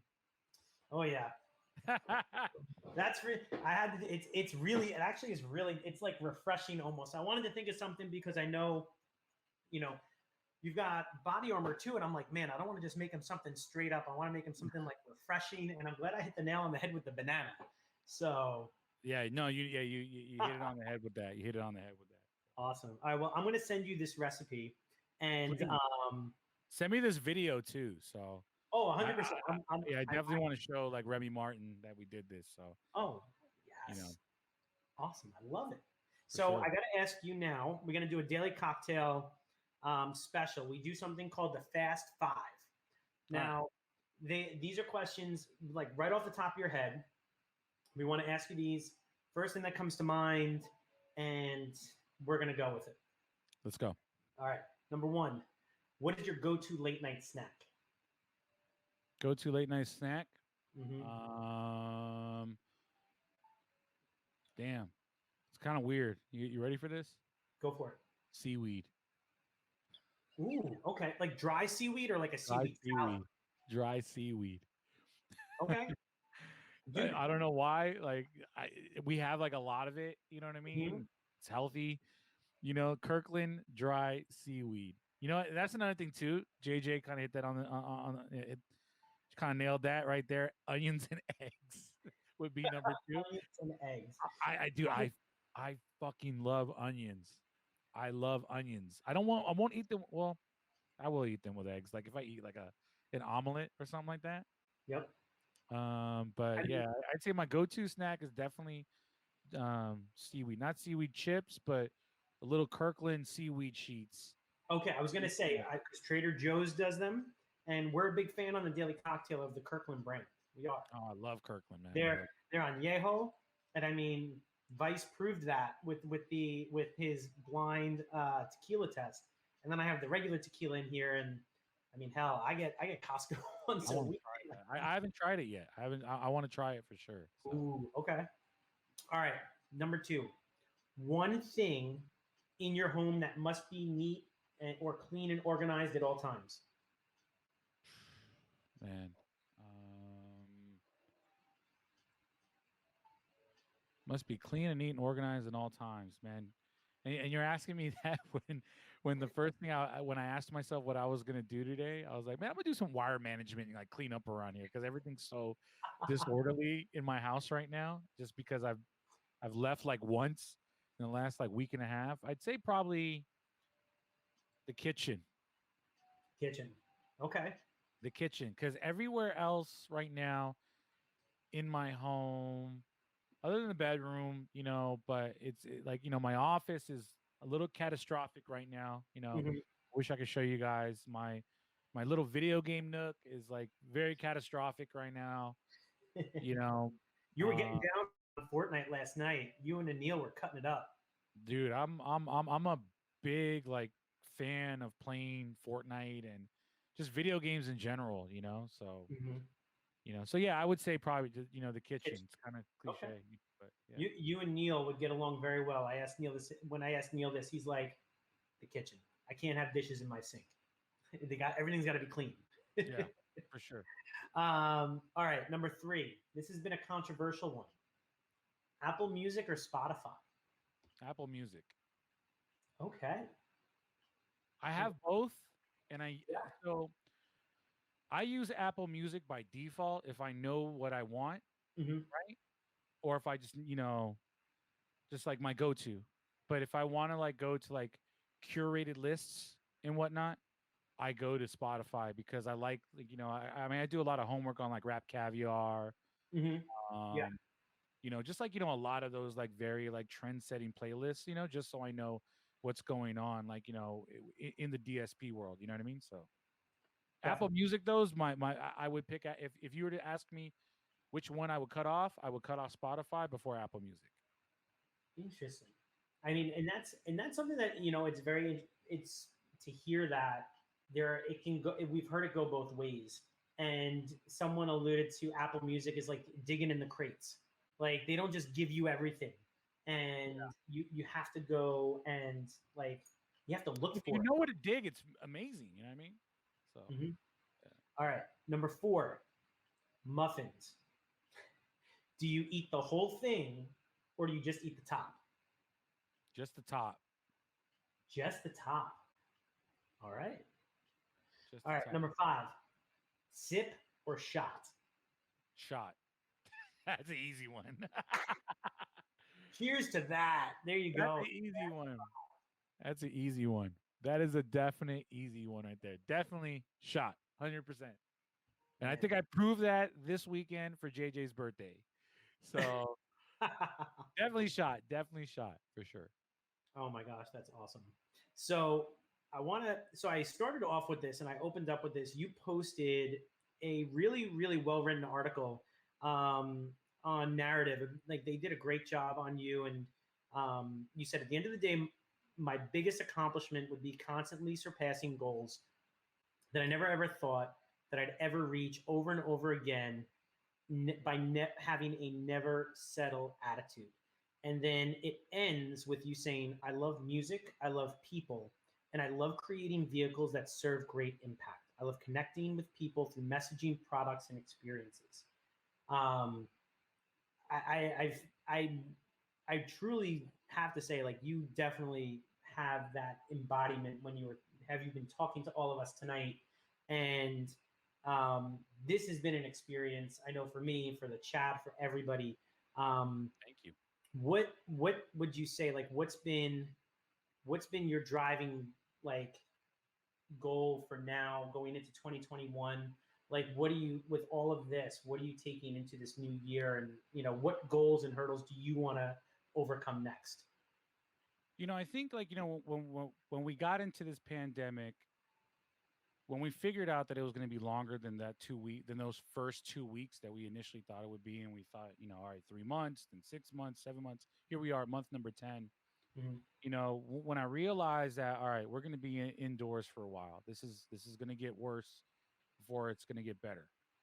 I was like, all right, if I'm indoors, I want to make sure that I am not only conditioning myself to be a better businessman, but just to be like, uh, um, a, a better everything, just a better version of myself in all ways. I mean, the only thing that I probably do that is probably not the most healthiest thing that I do is probably, I used to work out every day before pandemic. Actually, one of the last things I did, was go to a spin class with Eric Deluxe.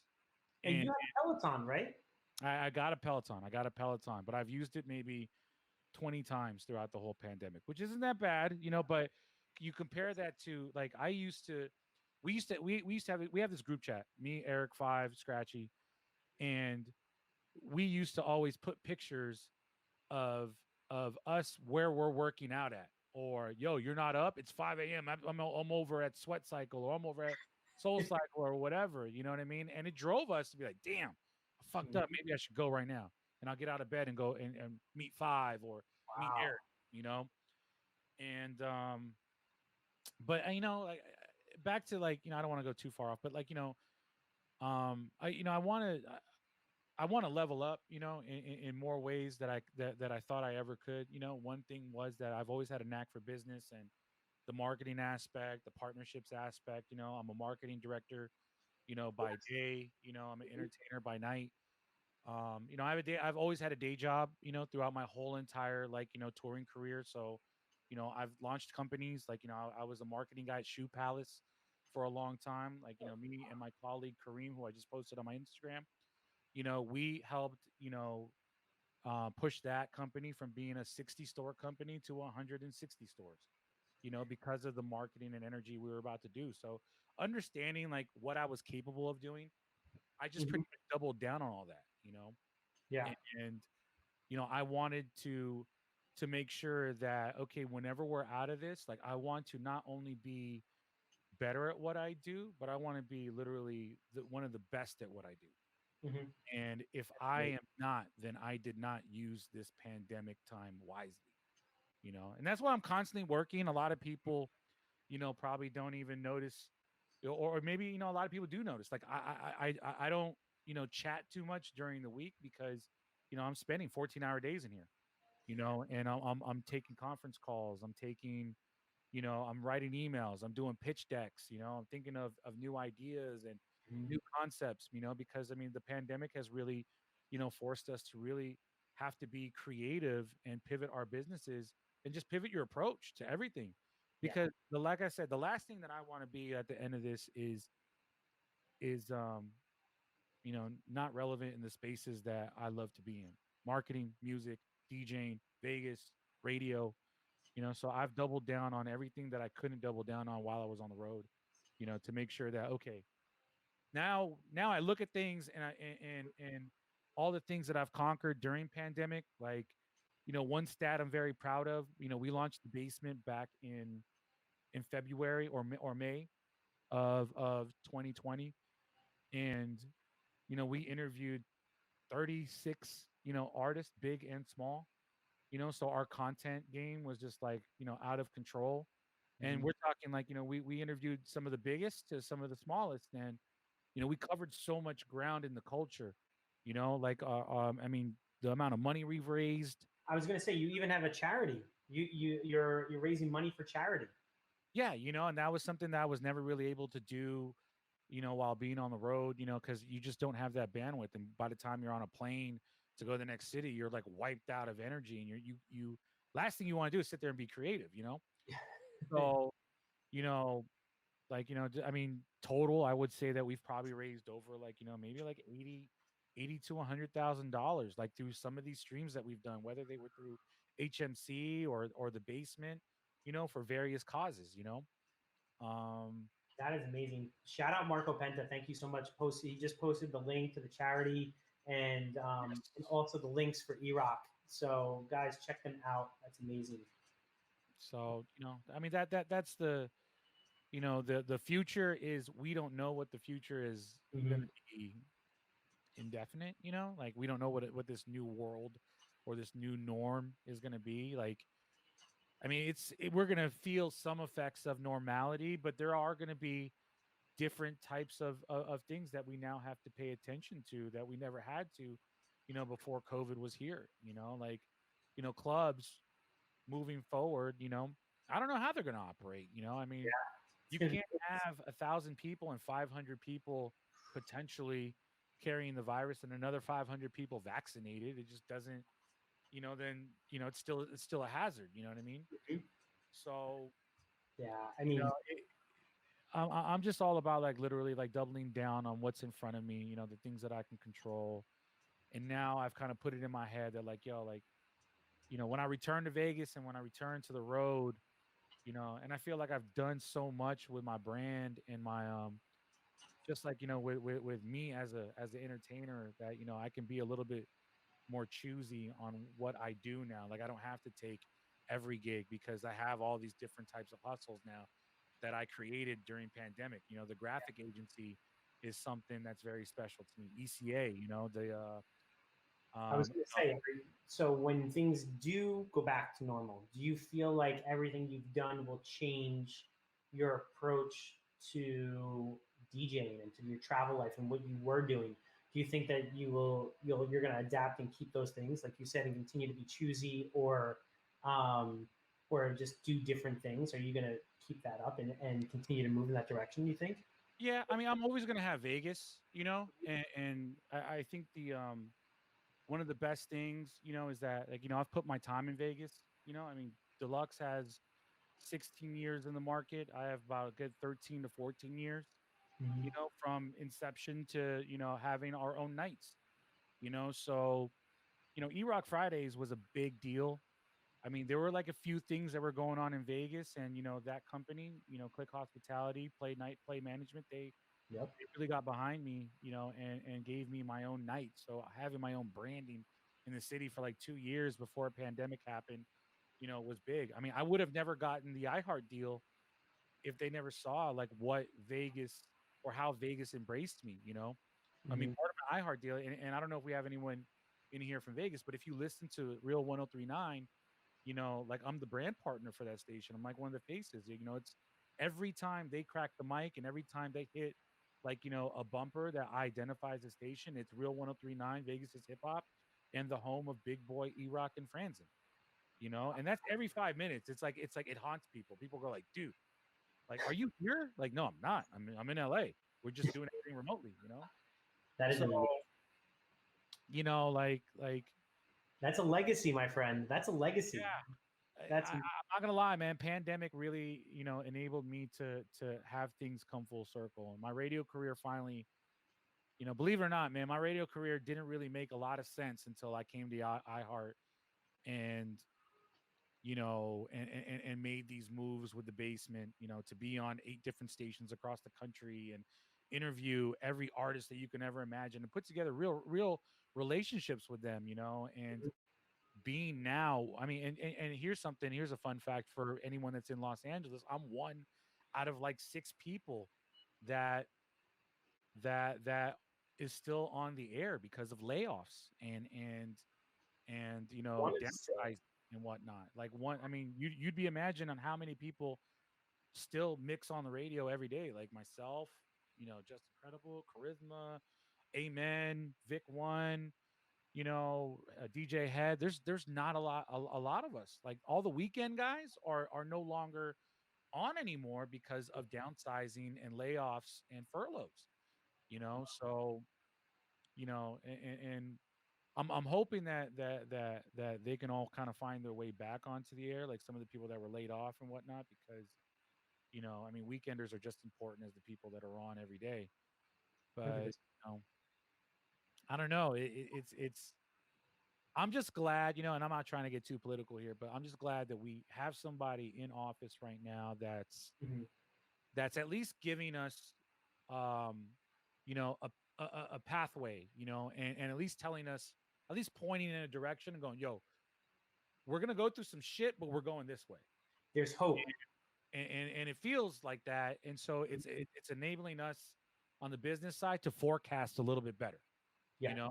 and we won't truly know until we go through some of these next few months, like exactly where we're going to be. And I don't know how many people are in the chat right now, but getting vaccinated is a big thing that I'm behind right now, and the messaging on the radio that I do, I'm constantly talking about vaccination because I truly think that that's like where it's going to end up to be at, Yeah. and hey, if people don't feel comfortable, I'm hoping that this administration will put out, good education and Yeah. data, to give people the confidence again, so. Yeah. I mean, I definitely agree. It's something I hope that we, yes, get educated on and people feel comfortable with it. But, I look at it, I haven't seen my family, I haven't seen anybody there in New York. And if it means me getting to travel and do all of that, aside from being able to resume normalcy, like let's just do it. Let's figure out how to make this work, how to make this happen. And something, it's going to take us a while to get back there, but we're all in this together.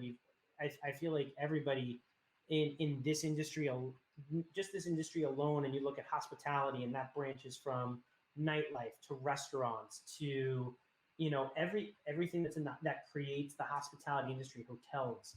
um, you've shown that you can pivot, and I think that there will definitely be that opportunity.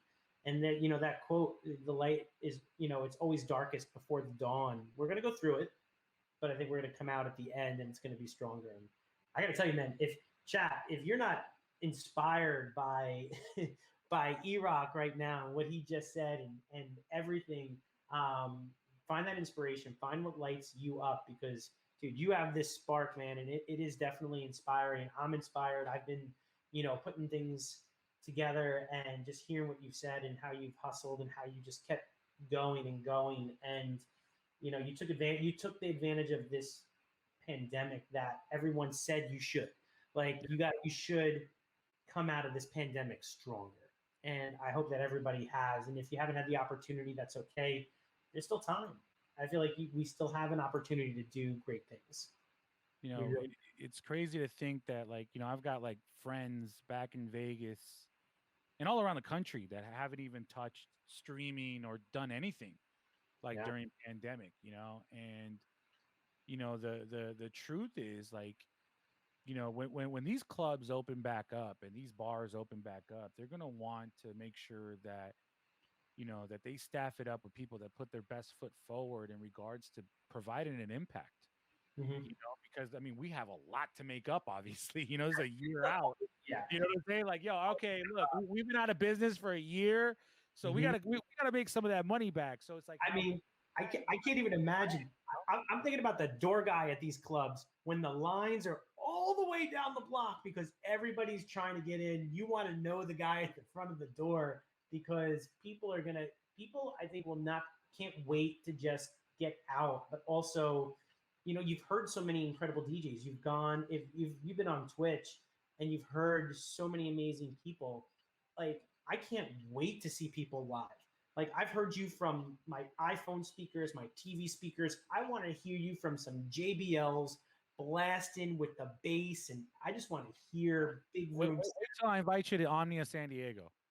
Oh, dude. Wait till I invite you there to Omnia San Diego, bro. That's my Omnia. residency out there, so.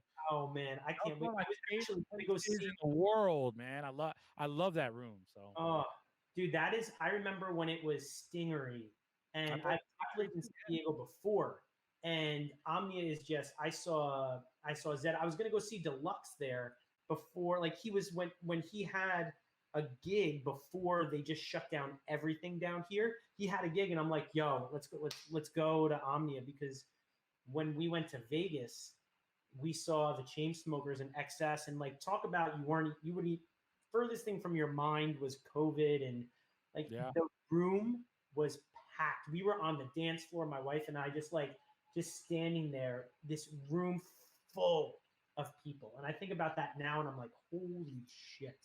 Wow. Yeah. It's crazy. But I feel like there's so much that, people aren't going to, there's a lot to make up for, but it'll be interesting to see how the industry rebounds. And, I think it'll be great to see the new followings and the new people and the new friends that everybody's made that have started to follow and that have discovered you, and all the DJs that are in this chat and all the DJs that are out there that are doing their thing on streaming platforms and everything. You've developed a new following, people that may not have known you before, but now are like, dude, I can't wait till E-Rock is playing here. I can't wait till Five or Marco or Alyssa or any of these people until they're playing in all these places. So I can go see them live. Like that's going to be incredible. It's crazy. Like I kind of feel like I was looking at my views for like the entire pandemic, and like the basement page itself, has already hit like 1.3 million people uniquely, through some of like the 12-hour streams that we've done, the one for my birthday and the charity one, the holiday stream that we did. And I think about that and I'm just like, you know what, man, like thinking about like everyone else's stats, it's obviously not my business. I'll never ask, but like you said, we're making new friends. We're giving people now a new, level of how they can experience, your brand, like I'm sure people have heard me on the radio in LA or in the Bay. Some people will even be in my chat like, yo, I used to listen to you since you was on KMEL. And that I was 16 years old back then. You know what I'm saying? And I've been on the radio my whole entire career. So like, people have heard the names Eric, Five, Deluxe, E-Rock, Ever, Dre Sinatra, but then the chat function and just people being able to, us being able to create this community aspect, and then people get to see that community aspect, and then it inspires them to want to be a part of the community. It's a whole new level of experience that we were never able to do at a Vegas nightclub. I mean, it's so true. And it's like, there's this, to your point, creating that experience. I mean, you guys, you go on and you turn it on and you do it every single time you stream. And it's amazing. Do you think that when things go back, you'll continue to stream? Or will that be a part of like, not as often, but maybe like 1 or 2 days, people will like look forward to the stream aside from everything else that you'll be doing? So my strategy with streaming was, I used to do like a lot of days. I think I did like 5 days a week, and then now I just do 3.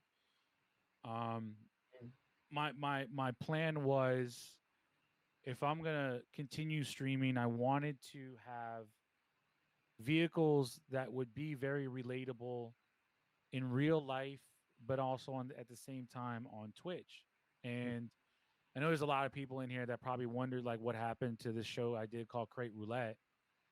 I remember Crate Roulette. I remember tuning into that. I mean, I miss doing it, but then like, from a business perspective, Yeah. like, I was like, all right, there's and this is when we thought that we were going to start to open up a little bit Mhm. before the cases got just like so bad. And LA is like That's- no joke. So It's 1 in 3 right now. I So know. it's like you don't even want to leave the house.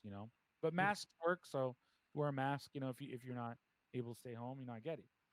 Yeah. Um the so my plan was to just kind of like, keep the same streaming schedule and but have these elements of streaming, whether it's the after hours shit that I do at 12 o'clock. Because if I was in Vegas on a Saturday, I would be going on at 1 a.m. Mhm. And the Erok Friday thing, I moved it, to a later time, not only because of, you know, the behaviors on Twitch changing a little bit, but just the behaviors in real life. Like, I think that 10 o'clock is a good time, to, I mean, it's what time I would be working, generally. It was what time that people would be going to a nightclub and a bar, you know what I mean? And if that's, anywhere close to 6 months from now, like the summer, then, might as well, do that. So I'm kind of in that rhythm, and I'm kind of like in fighting shape, you know what I mean? Yeah. So, but I don't think streaming is going to go away. I think a lot of people that are on here, and especially after like, viewing streams for like 10 months straight, like, and I rely on them too. It's not going to go away for me. I'm going to watch them too. Mhm. But I think that, you know, um, like a lot of people have told me like, yo, I never really went to the club, but I love turning up, like, on Twitch, like, like no other. I know a lot of people that have told me like clubs were really never my thing. Yeah. You have a But lot of people that got comfortable with streaming. I think that this was something where if people didn't like to go to clubs or they only like to go to bars, but they really like music, this is, Twitch is a great, outlet for some people where they can listen to amazing music, hear DJs that they would normally hear in the club, and they can just be in their own home. And I mean, yeah, you know what? That's fine. That introvert, and that's what you do. Like, as long as you're vibing to the music, if it's going to be from the comfort of your own home or sitting at a table or dancing on the dance floor, it's energy all is energy, man. yeah. You can Energy is experience it at energy home, is energy, jamming. 100%, definitely. I mean, look at the energy in this chat. Like, this has been amazing. Like, I keep watching. I can't keep track with the amazing people that are in here. We got even my bad G is in here now. Oh shit! What's up, Exile, Joe? What you drinking, Joe? Exile too. Exile 702. What Pueblo up, Joe? Soul. Jilly Bean is in the chat. What's going on? Good to see you up in here. She was even saying, Hell yeah! Echo. um, man, yeah, you have there just so many incredible, like this vibe in the chat, and I love it. I mean, I'm no DJ, but the energy that I feed off of, this is the kind of thing that I would feel like on a Friday night in the bar. The whole bar is packed, and I'm making like drinks down the line, and we're talking, and I'm telling you what goes well with that steak or giving you the spec, whatever.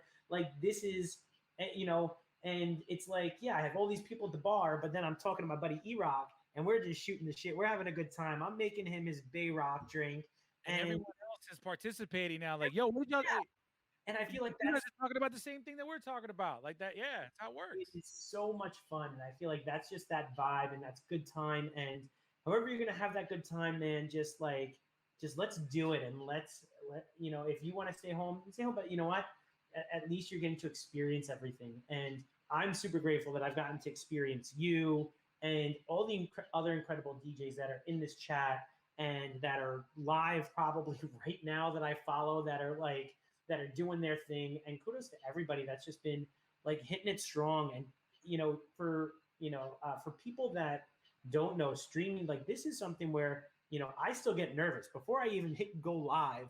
I was like, all right, take a deep breath. We got the interview. It's like this could be, I kind of feel like, do you still get nervous before you go on like to clubs or streaming or anything? Like, do you still get like that? Like, all right, let's do it.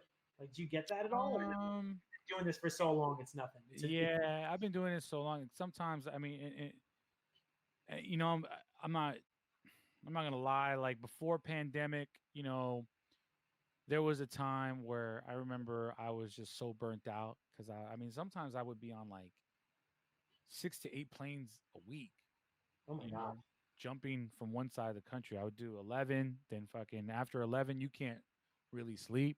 So you Yeah. fly back to Vegas. And before 11, I did Vegas. And before Vegas, I did Sacramento.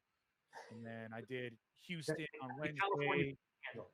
That's what I would call Yeah, it. and I mean, it got to a point to where it was kind of redundant. I was Mhm. taking every gig I could, and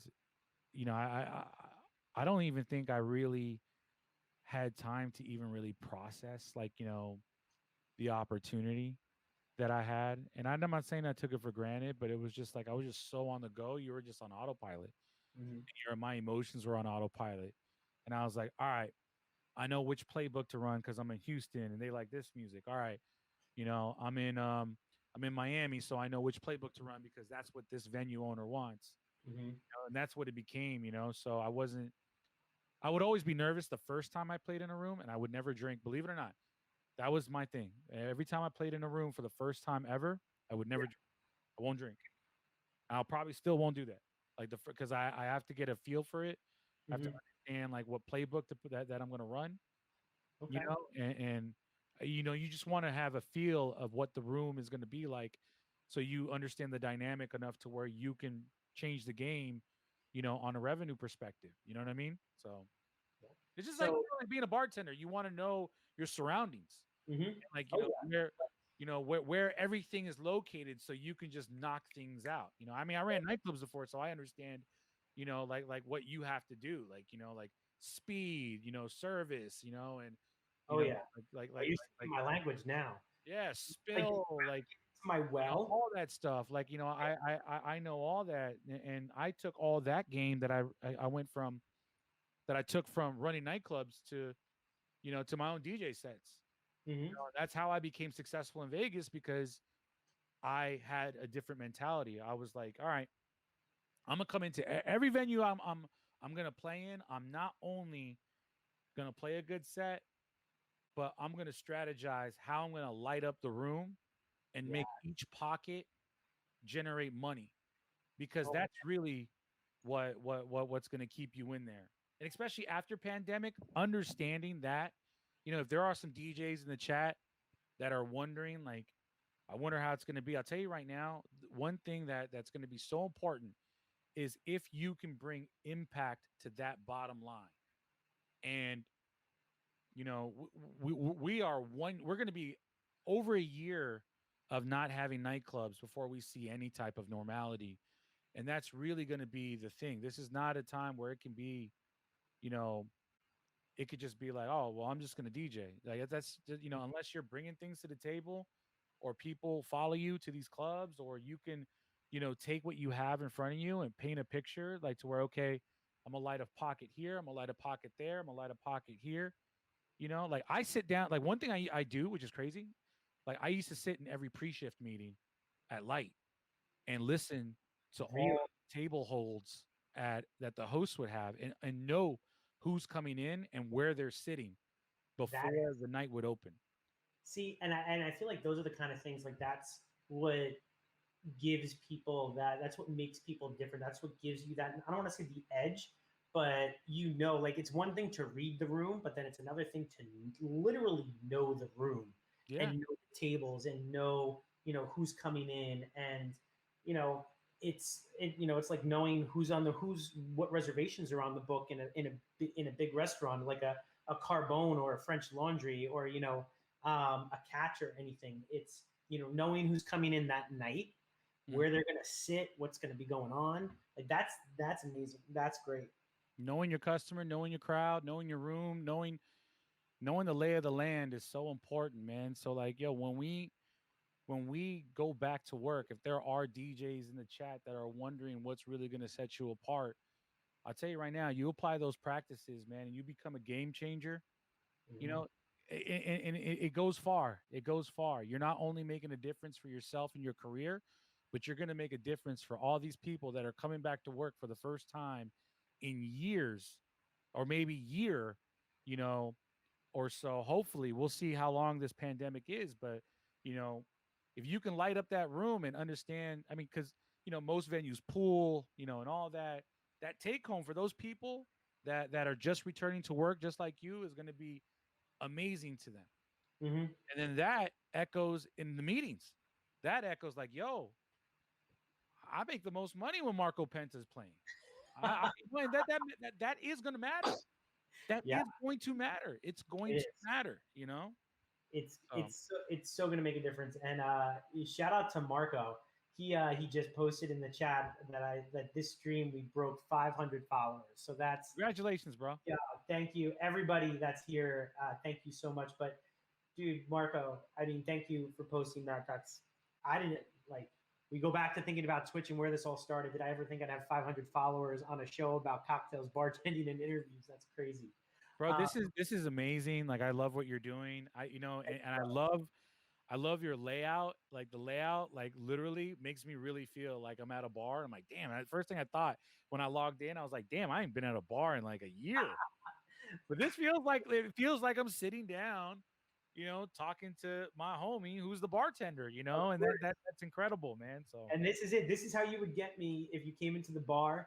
And when I worked in Louisiana Purchase up in North Park in the restaurant, I had regulars that would come in, and it would just be so much fun just to engage. They'd be like, "Yo, what are the specials?" And I tell you, "Yeah, you got to get this. You definitely got it. The Hawaiian ribeye with the sweet Swiss chard, and the way that the chef is doing this. It's like I love that kind of stuff, and that's to your point of like the change in the game. It's knowing who your audience is, knowing what you have on the table to bring to everybody, and bringing it every single time. If there was somebody that sat down in front of me that I didn't know the specials to, I wasn't doing my service to the restaurant. And it's like knowing who's going to be sitting next to you, who's got the booth behind you, who booked the table behind the DJ. Like that's like knowing that kind of stuff is amazing. And that's just, and JJ said it, like I still have her comments up here. It's like that's what sets everyone else apart from you, and you do a great job at that, and that's incredible. I don't look at, like, any time that I ran a nightclub in San Francisco. Infusion was my first like really big break in the business. Like I ran one of the most successful nightclubs, like, in the Bay Area, and it's still legendary, and people still bring it up in chats, and Mm-hmm. still even bring it up. Like it pops up on my timeline all the time. Like people tag pictures from back then, and I realized that, like, me. I remember sitting down with somebody in Vegas, and they're like, "Yo, do you do this? Do you do that? Do you do this?" I'm like, "No, I don't, but maybe I should." And it was all like stuff that developed, like, those next, or not those next, but those current and future customers. Mm-hmm. For every nightclub, like customer development was like, my big strength. Like, when I ran those clubs, because I was very personable. Mm-hmm. I would be, I was the marketing director that happened to be the entertainment director that also happened to be the DJ, but I would literally, Add another hat. Add another yeah, hat. I played multiple roles, but like what I would do, I would pay someone to open for me, and then I would literally throw someone on to close for me. But I would spend those last 30 minutes of the night going to each person's table, thanking them, for being there, That's what's up. during my set. And I did that in Vegas. And I still will do that in Vegas. I do that in the chats. I do that with Twitch. I do that with people. You always want to take care of the people that take care of you. Yeah. And A hundred. those things are what goes such a long way, not just in business, but just in this world. It's Mhm. just good being a Just good human. thank you. You know what I'm saying? Like, Just courtesy, saying thank you so much, and saying it's great to see you. Thank you for coming through tonight. That line, Flips drops it in all of his sets. You could have been anywhere in the world, and you were with me here tonight. yeah, And there's it's a lot of truth to that, though. People there is, there really is. Yeah, there's a lot of truth to that. People make choices and they choose to be there, and Hmm. that's a big deal to me. You know what I'm saying? Because I know what it's like. When you have five choices and you choose to be at one, and what it's like to not be appreciated. Like you don't want to go through that. So, like, and people that come into my streams, like, man, like, I shout everybody out. I don't leave nobody out. Like Mhm. that's such an important thing, man. It's such an important thing. Yeah. I So mean, like this entire chat, everybody that's been here for the last almost 2 hours now, like incredible people that have just been hanging out, listening to us talk. And I wouldn't be sitting here with you in this chat with these followers doing this show without everybody that's been here. And I do it at the end of the night. And it's just one of those things where it's like, um, you know, Chachi said it, that last 30-minute thank you move is sick. And it's true. Like even at the end of my streams, it's something that's just, I don't know if it's just ingrained to me, like before you leave. And when I used to work in restaurants primarily before I started working in hotels, it was always, I was always I was always on my tables. I was always talking to people, and it's always thanking people and making sure that they feel like it wasn't just another, they didn't just come. They had the full experience, and they know like, yo, I shook Erok's hand, man. He came and saw me at the table. He came and talked to me. yeah, It's those little things that people will remember. And I remember talking like in trainings to like my front office staff and everything about it. It's like you don't want to just be a transaction. You want people to remember what you came for and remember you. And that's what will keep people coming back to see you every night. And I yeah, remember my cousin first taught me how to bartend. He's like, do not focus on the tips. Do not worry about, your register and how much you ring. The people in front of you will make the most difference. If you can tell, you see Erok coming five people deep, and he's like, yo, and you wave to him. And I've already got your Bay Rock ready for you when you walk up to the bar, plus 2 shots of Remy for you and me. That's one of those things. You'll be like, yo, my boy Jimmy's bartender. We're going to go see him. exactly, It's just like, it's amazing. exactly. So But dude, I honestly, I can't thank you. This has been inspiring, amazing. I feel like you've dropped knowledge. We've had some incredible conversation this entire time. We made you the thanks Bay for having Rock me. drink. This is like, talk about a great start to 2021, having you on the stream. Thank you so much. Nah, So, thank you for having me, man. I appreciate it, bro. Come on. dude, so we're gonna wrap up, but I wanna. So you have DJ-Erok, this incredible, I'm gonna say entrepreneur, radio basement.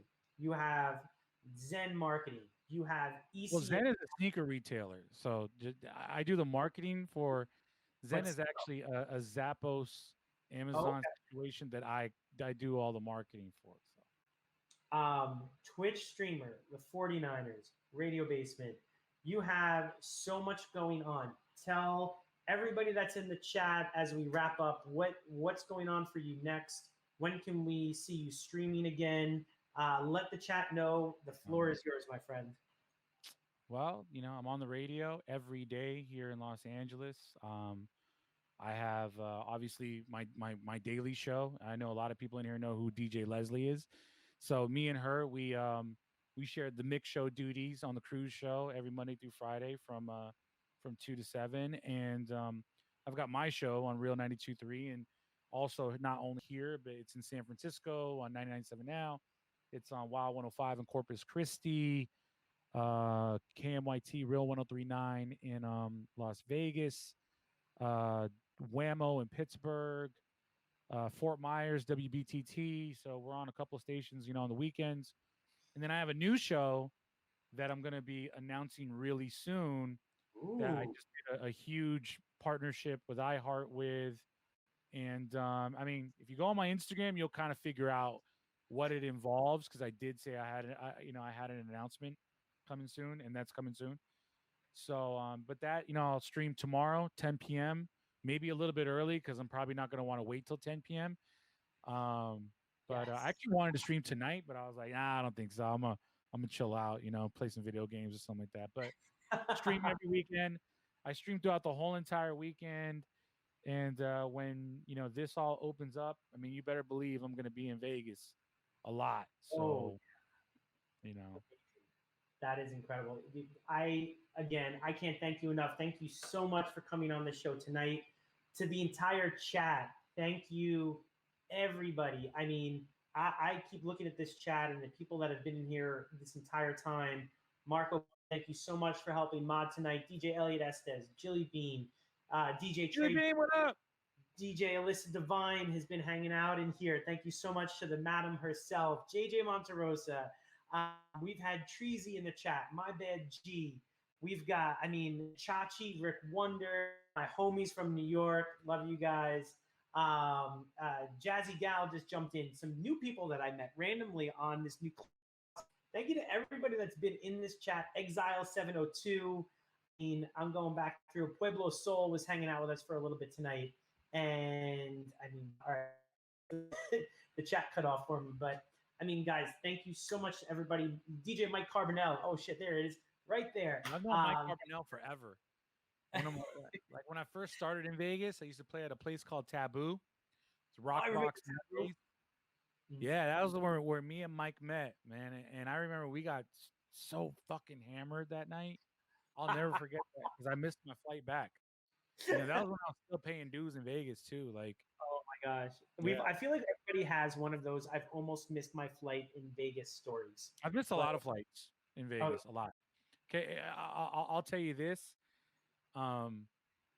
Shit, man. I think one year, it was like one of my most craziest years, man. I was still raging like no tomorrow. And I remember fucking I did the math, and then the person doing my taxes was like, "Yo, man, you might need to chill out on the drinking." Like, what do you mean? I said, "Dog, you spent $32,000 and just fucking missed flights last year."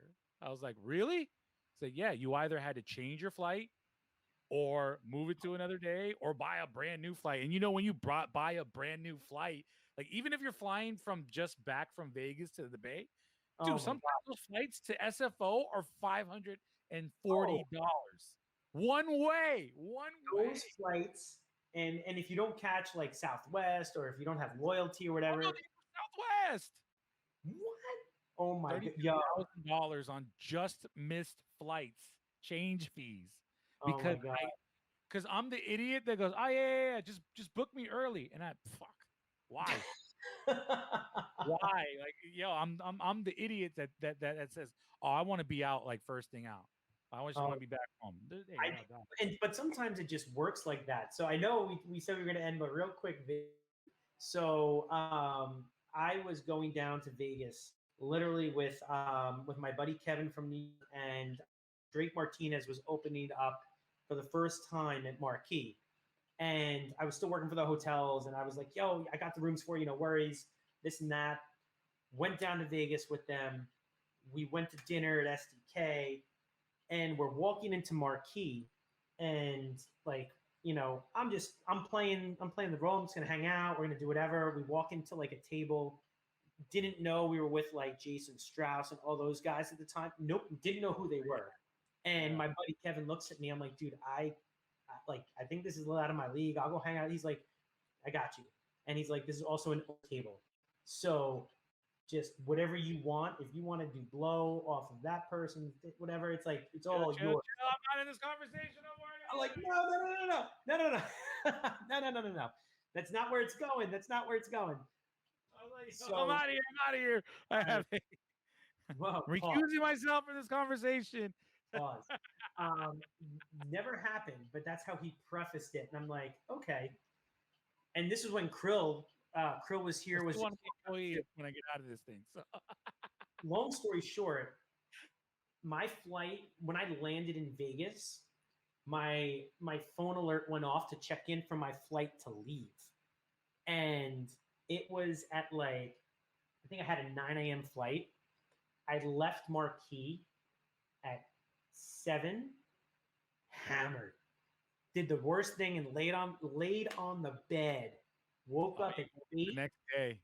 Woke up at 8:20 in the morning.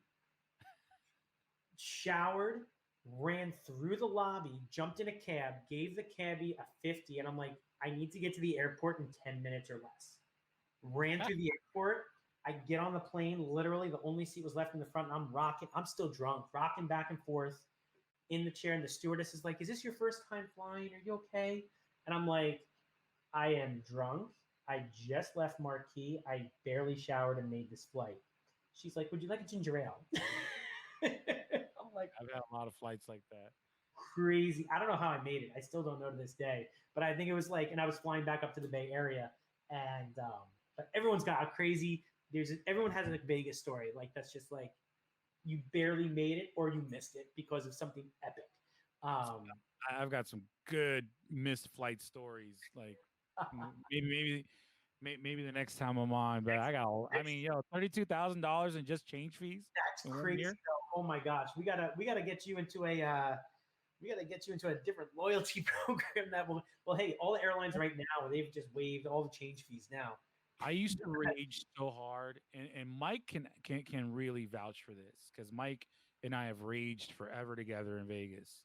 But I used to rage so fucking hard, and I remember I used to get IVs all the time, right? Oh, I had an IV plug. do those help? But I haven't talked to him in years though. But my IV guy had to intervene me. So imagine every week I'm giving this guy business. Every week I'm giving this guy business, right? Like 2012, 13. Every week I would give this guy, and those IVs are expensive, you know? Yeah, And, they are. They're not cheap. yeah.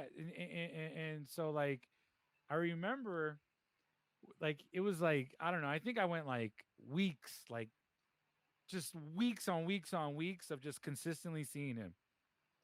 And my IV guy, his name is Marshall.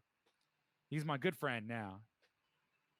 He gives me the IV and he's like, "Yo, well, I'm glad you can't go anywhere because I really need to talk to you." I'm like, "All right, what's up?" He's like, "Man, I really appreciate the business, but this is not gonna like end well unless you like chill on the drinking. Like this is not the holy grail. Like this is gonna get you because IVs. You get the IV and you fucking you all of a sudden you're back to life. You can get after it again." Oh my god. And he You was had to like, come to he's Jesus. like, "Rock, look, once every couple of weeks is good, but kind of seen you like 3-4 months straight. Like this is not good. This is not good." Mike, it's Marshall Brushfield, Stellar's boy. Oh my gosh. Like, this is not good. This is not good. I used to drink like tons of vodka at the time. I was a Peach-Ciroc guy at the time. Ooh, So like, good. yeah, so like, I was like, damn, maybe I needed to, if my IV guy is telling me don't fucking rage. Oh Shit. my All right. Look, maybe I won't. Then I chilled out. And then that was that's part of the reason why I missed a lot of fucking flights like back in the day. Oh. You know what, Mike? It was during my years at Hayes, and Mike has partied with me. Dude, Hayes was such a fucking haze. Like Hayes when was I was a resident there for 5 years, 5 years of my Vegas career, oh my and god. there was not. I can't tell you one weekend where we just didn't black out. We just didn't like it was there was not one sober weekend. It was my first real Vegas residency. You know what I mean? So Oh I mean, my that gosh. shit beat me up for all 5 years. You took the punches and now you're fine. Corona I mean, ain't I'm gonna do it now. Like it's crazy. I drink at home, but I'm drinking at home. Obviously, and we're on better diets. I'm not getting room service after and eating complete garbage. Or going to the pizza spot every. I mean, dude, I was I I was, missed I that. was That's the one thing. 75 pounds heavier during that time where I got intervened from my IV hydration guy. You had a come to Jesus speech from your IV guy. That was like, we need to talk. I mean, but look at it now. Mike just said it. He's like, now we drink at home. I don't mind it. I mean, I'm kind of gaining a lot of tolerance though doing it, but I don't mind it. I don't mind it. Yeah, no, definitely. I mean, my bar has grown, but I'm definitely not doing shots and going to the burrito joint across the street from my restaurant at the end of the night. So I can definitely say it's been it's been a little bit better, But dude, I gotta say thank you so much again. Thank you to everybody in the chat. Thank you to everybody that stayed with us for the last 2 hours plus watching this. Thank you to everybody that's tuned into E-Rock, that's turned into the Daily Cocktail. Thank you to the mods, to this chat, guys. Thank you so much. You are what make us keep doing what we're doing. You bring that energy every single time. So thank you so much. And Erok, man, this has been amazing. So much fun. This has been great. I look forward to sharing more stories with you. Maybe in LA. I'm hopefully going to be going up to LA a couple of times in the next couple of weeks for work. So maybe we can catch up, or when things get back to normal, share some tacos, share some stories. Man, we're gonna, or when you come down here, when you book Omnia, I will be right there. I'll waiting. definitely be back in San Diego for sure. I've been playing out there for about a good 12, 13 years. So. Oh, love it. I love it. And to everybody in the chat, guys, thank you so much. You tune into Erok tomorrow night, 10 o'clock or earlier. Yeah, maybe 9:30. 30? No, I'm probably going to get the itch because I'm not streaming tonight, so I'll probably get the itch to stream. So. Get the itch to stream. So tune in and check out Erok tomorrow night, and then the Daily Cocktail. We will be back next Tuesday with more drinks. I will put in the chat, and I'll make sure that it gets out. If you sub, thank you guys so much. I'll make sure that this gets in my Discord as well, so everybody can have the Bayrock drink. I'll send you all the information to Erok, but thank you so much. I think I was talking to Marco. I think we're going to raid into who's still? I think Franzen. I think he's still on. Is he going on for a little while? What do we got? No, he's always on for a while. He's on for a whole while. All right, we're gonna go over there. We're gonna turn it up a little bit. Get your drinks ready, guys. Thank you again so much. Looking forward to seeing everybody again soon. Erok, I can't wait for the next time that we get to chat. We will see everybody in the streams. We'll see everybody in the chats. Everybody's like, he'll be up late. It's fine. Yeah, I'm definitely gonna be up late. So. Oh, I'm gonna be up late. I that's my biggest thing. I'll be like, all right. My wife's gonna be like, yeah, you're gonna be up for a while, aren't you? I'm like, wow. I just had a cup of coffee. So. Is that what you were drinking? You were drinking coffee? Drinking a cup of coffee. Oh my god. My trusty Biden Harris mug. So you know. I love it.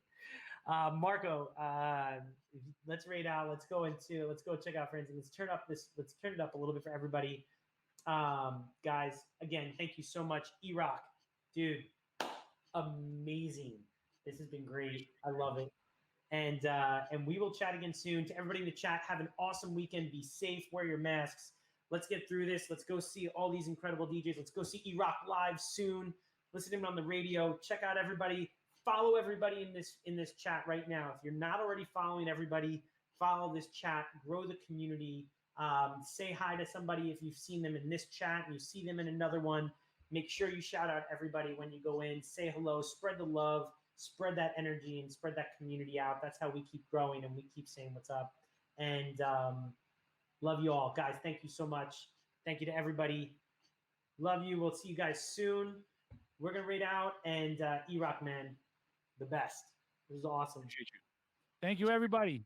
Thank you, everybody. Mighty Rel, everybody, look at this. The chat is amazing. You guys are awesome. Thank you guys so much. Let's get the raid going. All right.